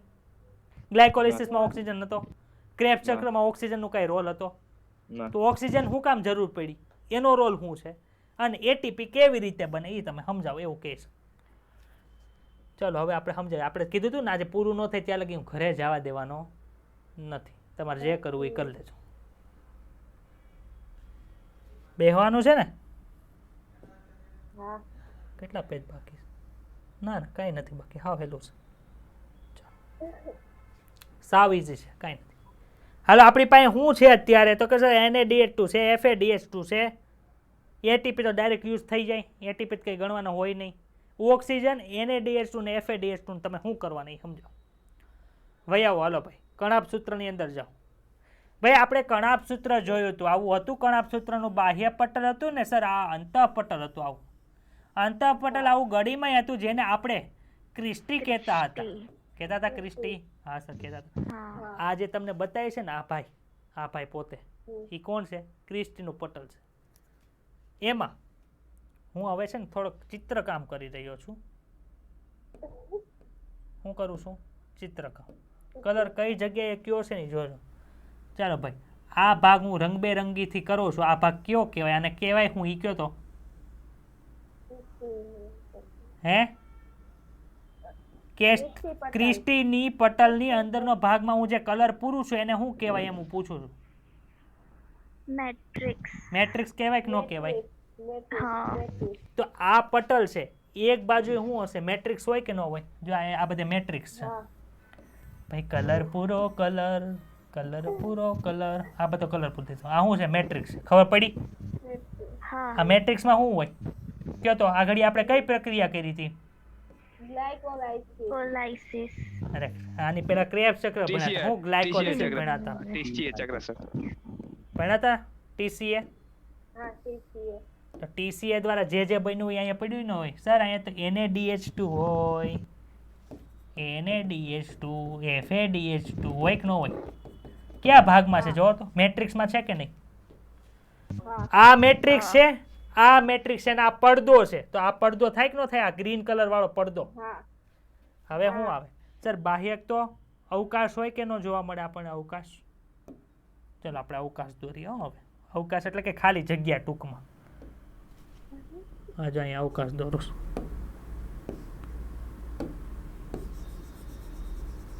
બતાણું આ કયો ભાગ કહેવાય?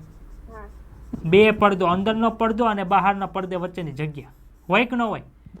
જો અહીંયા હું દોરું. અહીંયા અંદરના પડદા અને બાહ્ય પડદા વચ્ચેની જે જગ્યા છે યા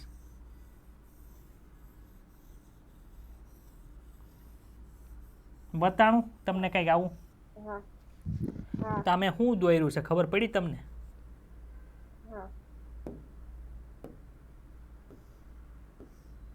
કોને કંટાળો આવે છે? આંગળી ઊંચી કરો તો. સર કંટાળો આવશે એવું કહેવાય હું તમે અમને ઘરે જવા દેવો? નહીં ઘરે જ નહીં જાવ પણ વાલી મિટિંગમાં કહીશ કે આને બહુ કંટાળો આવે છે લેક્ચરમાં એમ. ચાલો એટલી ખબર પડી. સર તમે તો આ ભાગને શું કર્યો છે તો કે સર અહીંથી એટલું ઉડાડી દીધું, એ ઉડાડીને અહીંયા ઝૂમ કરી દીધું મેં. અંદરનો ભાગ અહીંયા, વચ્ચે પટલ છે એ અહીંયા, બહારનો ભાગ છે અહીંયા. આવું આખામાં હોય. ખબર પડી કે નથી ખબર પડતી? હા અંદરના ભાગમાં શું છે? NaDH2 છે, FADH2 છે, એવું બધું છે. આ આખા શું છે? પટલની અંદર કોણ આવ્યું? ઇલેક્ટ્રોન ટ્રાન્સપોર્ટ સિસ્ટમ આવ્યું. અંદર લખેલું છે કઈ બતાવી છે કે તમને નથી બતાતું? નથી બતાતું. તમારી ટેક્સ્ટ બુક છે તમારી પાસે? હા તો ખોલો. આ જેને જૂની ટેક્સ્ટ બુક હશે એમાં અલગ આકૃતિ હશે એટલે અપડેટ કરી લેવી. કેમ કરવી એટલે નોટ્સ મળશે ને તમને આજે.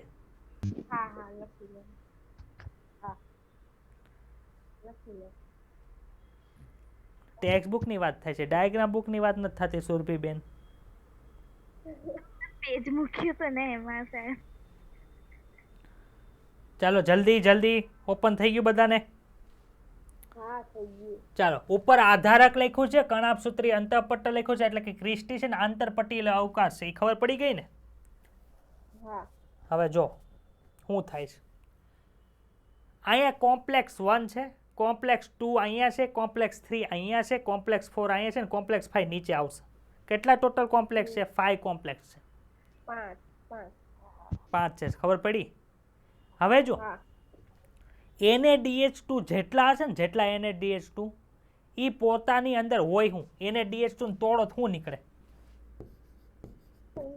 NAD પ્લસ અને H પ્લસ નીકળે. ઇલેક્ટ્રોન નહીં નીકળે કે ન નીકળે? હા સર નીકળે ઇલેક્ટ્રોન. હવે જો બધા NaDH2 છે એ આવે કે અહીંયા આવે? પછી કેટલા તબક્કામાંથી ઇલેક્ટ્રોન જાય? જો 1 ઇલેક્ટ્રોન, 2 ઇલેક્ટ્રોન, 3 ઇલેક્ટ્રોન જાય. હા સર. બ્લર થઈ ગયું ને? બ્લર હા થઈ. હવે ચોખ્ખું બતાય જોવો તો તમને હા લખેલું બતાય છે? બતાય છે. હા કઈ નહીં, ઝૂમ કરી નાખજો. ચાલો બધા NaDH2 ક્યાં આવ્યા જુઓ તો અહીંયા આવે છે. એટલે 1, 2 અને 3 જગ્યાએ જાહે ને એટલે 3 ATP બનશે. શું કામ 3 ATP બનશે? જો અહીંથી NaDH2 જાય ને એટલે 4 H+ અંદર ગયા. કેટલા H+ ગયા અંદર? 4. અહીંયા કેટલા ગયા? 4. અહીંયા કેટલા જાય છે? 2 ટૂંકમાં. એટલે શું થાય ભાઈ આપણને ખબર છે ભાઈ અહીંથી ઇલેક્ટ્રોન ટ્રાન્સપોર્ટ થાય. 1 minute, 1 minute.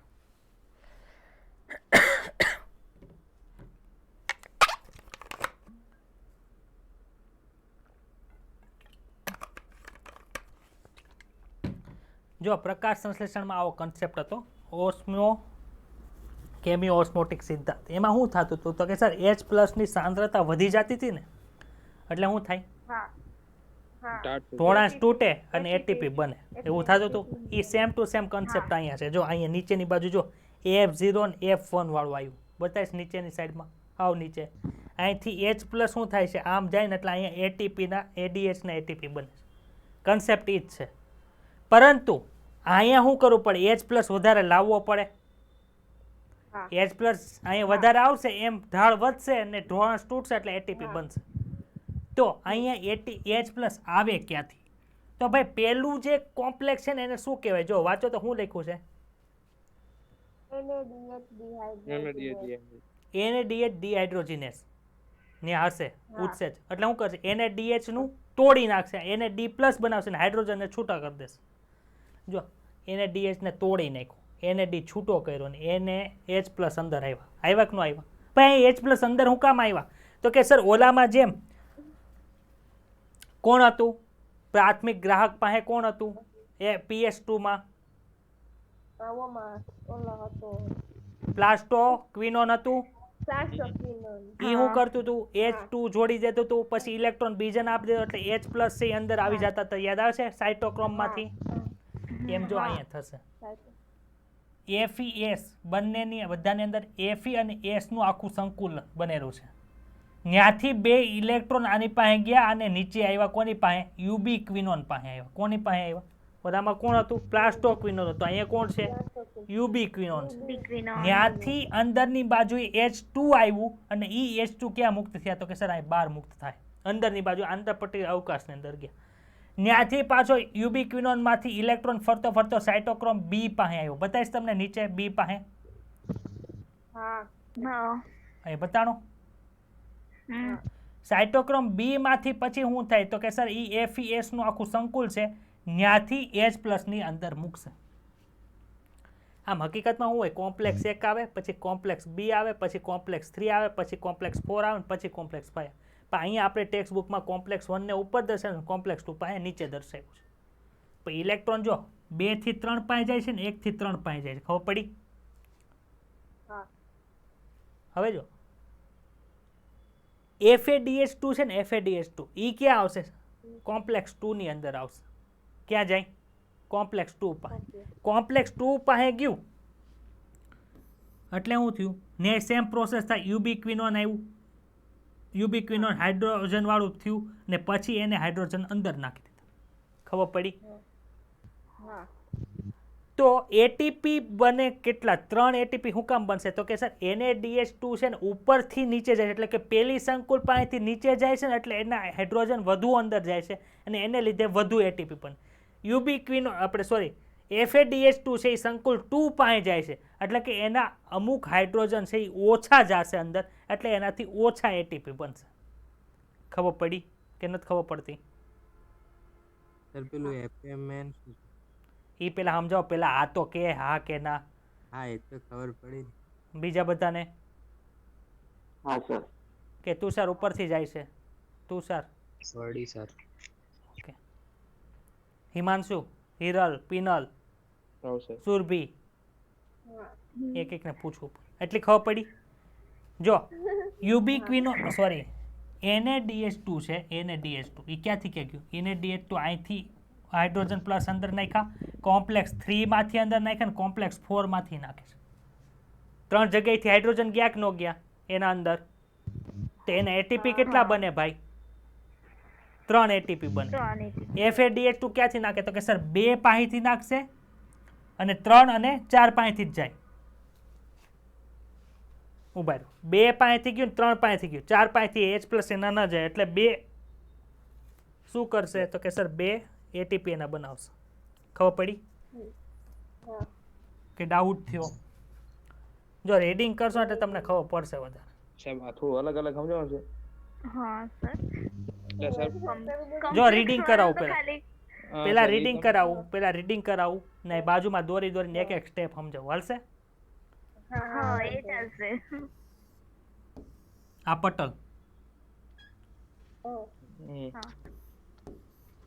1 complex, 2 complex, 3 complex, 4 complex અને હેઠેની બાજુએ શું હતું? અહીંયા એટીપી સિન્થેસિસ, એનટીપી સિન્થેસિસ હતો. NaDH2 કોની પાસે આવે? આની પાસે આવે. FADH2 કોની પાસે આવે? આની પાસે આવે. એટલી ખબર પડી કે નથી ખબર પડી? એટલી ખબર પડી તો તમને વાંધો નહીં આવે. ચલો હા માઇક બીજાના બંધ રાખજો, મને ઘણ થાય છે એટલે.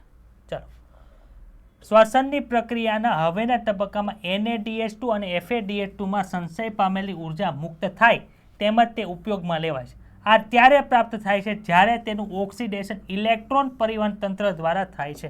ભાઈ આ આખું એને શું કે ઇલેક્ટ્રોન પરિવહન તંત્ર કહેવાય.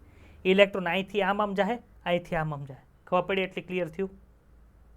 હા. ચાલો, હા અને H2O ના નિર્માણ માટે ઇલેક્ટ્રોન છે એ O2 ને પ્રાપ્ત થાય. O2 છે ને અહીંયા બેઠો હોય. ક્યાં બેઠો હોય? H પ્લસ અહીંથી ઢોળાંશ તૂટીને જે H પ્લસ બહાર જાય ને એ H પ્લસ ઓક્સિજન ને ઇલેક્ટ્રોન બધા ભેગા મળીને પાણી બનાવશે. આપણે ખબર છે ને દોડીએ છીએ ત્યાં પરસેવો થાય એ પાણી બને છે એમ. હા ચાલો, ચયાપચયિક પરિપથ કે જેના દ્વારા ઇલેક્ટ્રોન એક વાહકથી અન્ય વાહક તરફ જાય છે તેને ઇલેક્ટ્રોન પરિવહન તંત્ર અથવા ETS કે એટલે આ ETS થઈ ગયું. અને તે તણાપ સૂત્રના અંતઃપટલની અંદર હોય છે. કણાપ સૂત્રના આધારકમાં ટ્રાયકાર્બોક્સિલિક એસિડ ચક્ર દરમિયાન NaDH થી નિર્માણ પામતા ઇલેક્ટ્રોન ઉત્સેચક NaDH ડિહાઇડ્રોજિનેઝ દ્વારા ઓક્સિડાઇઝ થાય એટલે કે સંકુલ 1 પાસે થાય. આ સંકુલ 1 છે. આ NaDH2 આવ્યો, આ NaDH2 ડિહાઇડ્રોજિનેઝ હશે, એ NAD ને H પ્લસ ને મુક્ત કરશે. ખબર પડી એટલી? એ H પ્લસ જાય ક્યાં? તો કે સર અહીંયા જાય. અહીંયા શું છે? આંતર પટલીય અવકાશ છે. ને અહીંયા બહારની બાજુએ શું છે? તો કે સર આ બાહ્ય પટલ છે, આ પીળા કલરનું છે એ અંતઃપટલ એટલે કે ક્રિસ્ટી છે. એટલી ખબર પડી ને? આ આધારક છે. ત્યારબાદ જો હાઇડ્રોજન આયન છે એ અહીંથી અહીંયા આવી ગયા. ઇલેક્ટ્રોન ક્યાં છે? તો કે સર ઇલેક્ટ્રોન તો અહીંથી અહીંયા આટા મારે કે ન મારે? મારે. ચાલો, ત્યારબાદ ઇલેક્ટ્રોન અંતઃપટલમાં આવેલા યુબિક્વિનોન તરફ સ્થળાંતરિત થાય. યુબિક્વિનોન કેવું છે? પ્લાસ્ટોક્વિનોન ઓલામાં તો આમાં યુબિક્વિનોન છે. ખબર પડી? હવે જો મને તમે કહો, હા. અહીંથી ઇલેક્ટ્રોન જે છે ને એ ક્યાં જાય? જો આ NaDH2 નું શું ગ્રીન કલરથી દોરું છું. અહીંથી આ સંકુલ 3 પાસે જાય કે ન જાય? સંકુલ 3 પાસે ત્યાંથી શું કરશે? ઇલેક્ટ્રોન અહીંયા એટલે H2 અહીંયા જાય કે ન જાય? અહીંથી અહીંયા ગયું. H2 ક્યાં જાય? અહીંથી આમ જાય કે ન જાય? જાય. H2 જાય દેખાય છે? બધાને ખબર પડી? હવે જો હવે યુબિક્વિનોન FADH2 જે સંકુલ 2 છે એના રિડક્શન દ્વારા તેટલા જ ઇલેક્ટ્રોન પ્રાપ્ત કરે જે સાઇટ્રિક એસિડ ચક્રમાં સક્સિનિક એસિડનું ઓક્સિડેશન દરમિયાન ઉત્પન્ન થયા હોય. એટલે કે NaDH2 અને FADH2 માં બેમાં ઇલેક્ટ્રોન તો બેના હરખા જ હોય, કેમ કે H2 છે, ઇલેક્ટ્રોન તો બેના હરખા જ વપરાણા હોય. રિડ્યુસ યુબિક્વિનોન એટલે કે આપણે આને કહીએ છીએ યુબિક્વિનોન H2 આ શું છે? રિડ્યુસ. યુબિક્વિનોન. એટલી ખબર પડી? હા ઈ ઇલેક્ટ્રોનને સાયટોક્રોમ તરફ સાયટોક્રોમ B61 મારફતે સ્થળાંતરિત કરીને તે ઓક્સિડાઇઝ પામે છે. ઓક્સિડાઇઝ પામે છે એટલે હું અહીંથી ઇલેક્ટ્રોન બીજી જગ્યાએ જાય તો આ H2 છે એ અંદરની બાજુ વયા જાય કે ન વયા જાય? તો યુબિક્વિનોનનું હવે ઓક્સિડેશન થયું કે ન થયું? એ માનશું કે મને એટલે મને કંઈક આમ થાય કે તને સમજાય છે, આમ બોઘાન જેમ મોટું રાખીને હું બેઠો છું.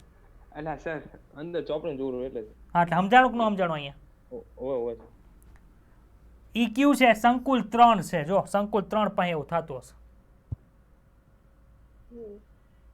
જો સંકુલ 3 પાસે થયું. અહીંથી ઇલેક્ટ્રોન આવ્યા, ઈ ઇલેક્ટ્રોન યુબિક્વિનોન પાસે ગયા, ત્યાં ઈ રિડ્યુસ થઈ ગયું. ઈ ઇલેક્ટ્રોન એ સાયટોક્રોમ B6 પાસેથી સાયટોક્રોમ C1 તરફ મોકલો ઇલેક્ટ્રોન. આથી ઈ કેવું થઈ ગયું? ઓક્સિડાઇઝ થઈ ગયું. ને કોણ હતું? સંકુલ 3 B16 છે તો BC1 છે. BC1 સમજાણું કે ન સમજાણું આખું? આ કોની પ્રોસેસ હતી? NaDH2 વાળાની હતી. ત્યાંથી ઇલેક્ટ્રોન અહીંયા આવ્યા ને અહીંથી હાઇડ્રોજનને અંદર નાખ્યા. ક્લિયર? હવે આગળ છો.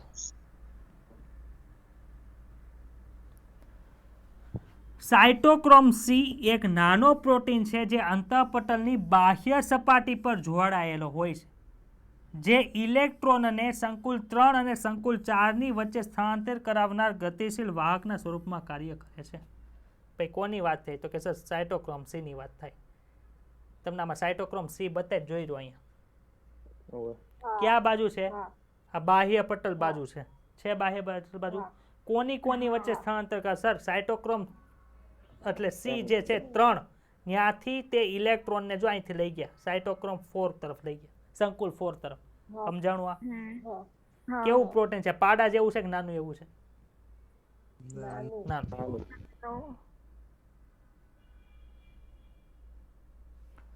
સંકુલ 4 સાયટોક્રોમ સી ઓક્સિડેઝ સંકુલ છે, જેમાં સાયટોક્રોમ A અને સાયટોક્રોમ A3 અને 2 કોપર કેન્દ્ર ધરાવે. જો કોપર કેન્દ્ર છે તમારી પાસે આકૃતિ હોય એમાં જોવો તો કોપર કેન્દ્ર બતાય તમને એમાં. ઓય સર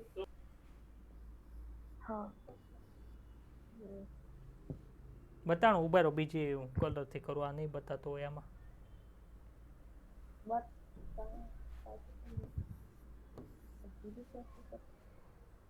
બતાણું 2 કોપર કેન્દ્ર.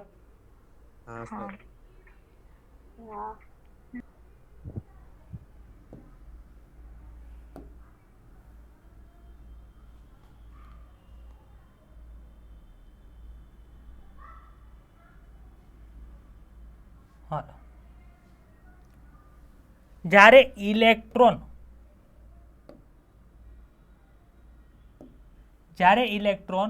ઇલેક્ટ્રોન પરિવહનની શૃંખલામાં એક વાહકથી બીજા વાહક સુધી સંકુલ 1 થી સંકુલ 4 માં પસાર થાય છે, ત્યારે તેઓ એટીપી સિન્થેસિસની યુગ્મિત થઈને એડીપી તેમજ અકાર્બનિક ફોસ્ફેટ દ્વારા એટીપીનું નિર્માણ કરે છે.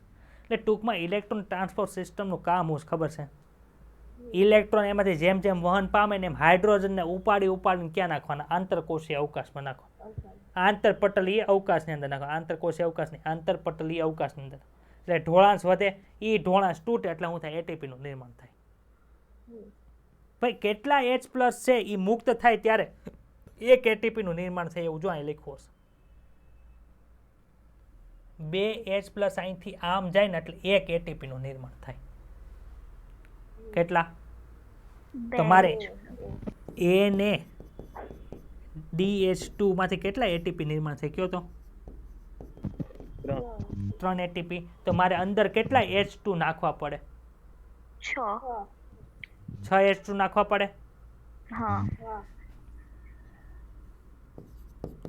2 H+ એ એક એટીપી નિર્માણ થાય. આથી 3 એટીપી ના નિર્માણ માટે મારે 6 H2 નાખવા પડે. સોરી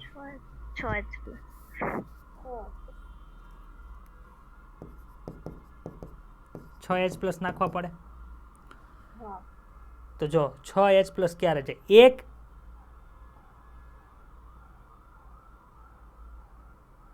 ટૂંકમાં ખબર પડી ને 6 H+ મારે અંદર જોવે. 2H plus 2H plus 2H plus હું અંદર નાખી દઉં એટલે શું થાય? તો આ 2H plus 2H plus 2H plus અંદર ક્યારે આવે એ જો. આ 2H plus 2H plus 2H plus અંદર ક્યારે આવ્યા બોલો? આમાં બતાય તમને 2H પ્લસ 2H પ્લસ એ 2H પ્લસ ક્યારે? આ અહીંથી ઇલેક્ટ્રોન અહીં આવ્યું એટલે 2H પ્લસ અંદર આવ્યા બોલો. આ ઇલેક્ટ્રોન અહીંથી અહીં આવ્યો 2H પ્લસ અંદર આવે. આ ઇલેક્ટ્રોન અહીંથી અંદર આવે 2H પ્લસ અંદર આવે. તો NaDH2 પહેલા સંકુલમાંથી છે એટલે નીચે 3 સંકુલ છે ને એટલે ત્રણેયમાંથી H plus H plus H plus આવશે એટલે એને પાસે શું બનશે? 3 ATP બનશે. આ FAD છે FAD એની પાસે કેટલા હેઠે કોણ કોણ સંકુલ છે? તો કે સર સંકુલ 3 ને સંકુલ 4 છે ખાલી. તો ખાલી 2 વખત H પ્લસ અંદર આવ્યા એટલે 2H plus plus 2H plus એટલે કેટલા બનશે? 2 ATP. હવે સમજાણું? કન્સેપ્ટ ખબર પડી? હા સર. સમજાવું ન સમજાણું? એવી રીતે છે ટૂંકમાં. ચાલો. આ દરમિયાન સંશ્લેષિત થનારા એટીપીના અણુઓની સંખ્યા ઇલેક્ટ્રોન દાતા પર નિર્ભર કરશે. NaDH ના એક અણુનું ઓક્સિડેશનથી એટીપીના 3 અણુનું નિર્માણ થાય છે જ્યારે FADH2ના એક અણુમાંથી એટીપીના 2 અણુ બને છે. જો કે શ્વસનની જારક પ્રક્રિયા ઓક્સિજનની હાજરીમાં જ પૂરી થાય છે. પ્રક્રિયાના અંતિમ ચરણમાં ઓક્સિજનની ભૂમિકા સીમિત છે. જો ઓક્સિજન ન હોય તો શું થઈ જાય? તો કે સર પાણીનું નિર્માણ છેલ્લે પૂરું નહીં થાય, પાણીનું નિર્માણ ન થાય એટલે આખી જે જારક શ્વસનની પ્રોસેસ અટકી જાય. ખબર પડી? ઓક્સિજનની હાજરી અતિ આવશ્યક છે કારણ કે આ સમગ્ર તંત્રમાંથી H2 ને મુક્ત કરીને સમગ્ર પ્રક્રિયાને સંચાલિત કરે. જો અહીંથી H પ્લસ અહીં વધતા ગયા કેમ? તો કે સર અહીંથી આનું રિડક્શન ઓક્સિડેશન થતું ગયું એટલે H પ્લસ અહીં આવ્યા. હવે અહીંથી ઢોળાંશ તૂટે એટલે અહીં H પ્લસ આવવા મળે પાછા. તો અહીંયા H પ્લસ મારે ઓછા રાખવા હોય શું કરવું પડે? એને વાપરી નાખવા પડે. એ વાપરે કોણ? તો કે સર ઓક્સિજન સાથે જોડાઈને પાણી બનાવે છે એટલે. ખબર પડી? જો અહીં ઓક્સિજન ન હોત તો અહીં H પ્લસ અહીંયા સાંદ્રતા વધી જાય તો નવા એટીપીનું સંશ્લેષણ થાત નહીં. કન્સેપ્ટ ખબર પડી જતીન? હા સર. તારો અવાજ નથી આવતો ભાઈ. હા સર. બીજા બધાને ખબર પડી? હા સર. હા. આ ભાઈ હવે થાકી ગયા છે. તમારો તો અવાજ આવતો હશે.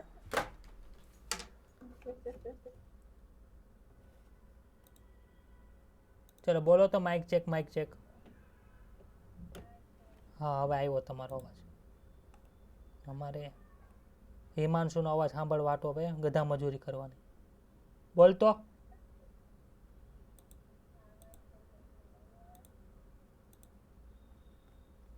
હા આવ્યો. એટલી ખબર પડી બધાને? જતીન બધાને? ઓક્સિજન અંતિમ હાઇડ્રોજન સાથે ગ્રાહકના સ્વરૂપમાં કાર્ય કરે છે અને ફોટોફોસ્ફોરાઇલેશન કરતા વિરુદ્ધ જ્યાં પ્રોટીન ઢાળના નિર્માણમાં પ્રકાશ ઉર્જાનો ઉપયોગ ફોસ્ફોરાઇલેશન માટે થાય છે. શ્વસનની આ પ્રકારની પ્રક્રિયામાં ઓક્સિડેશન રિડક્શન દ્વારા ઉર્જાની પૂર્તિ થાય છે જેના ફળ સ્વરૂપે આ કારણથી થતી ક્રિયાવિધિને ઓક્સિડેટિવ ફોસ્ફોરાઇલેશન કહેવાય. ક્લિયર? હા. ચાલો હવે આમાં ખબર પડી આ ચાર્ટમાં કે હજી નથી ખબર પડતી?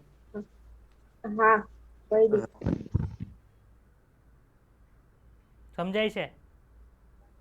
તો કાલે નિરાતે આ જોઈ નાખી જે પ્રોસેસ છે ને, જો આ અહીંથી અંદર ગયો ને પછી નીચે નીચે નીચે હાઇડ્રોજન એમાંથી બહાર આવશે. જ્યારે FADH2 આમાં જ આવે તો આમાંથી જ ખાલી H પ્લસ અંદર જાય. આથી ઓલામાંથી 3 ATP બને, આમાંથી 2 ATP બને. તો એટલું આપણે આજે રાખીએ છીએ. બાકીનું કાલે 10 મિનિટની અંદર પૂરું થઈ જશે, 10 થી 15 મિનિટનું.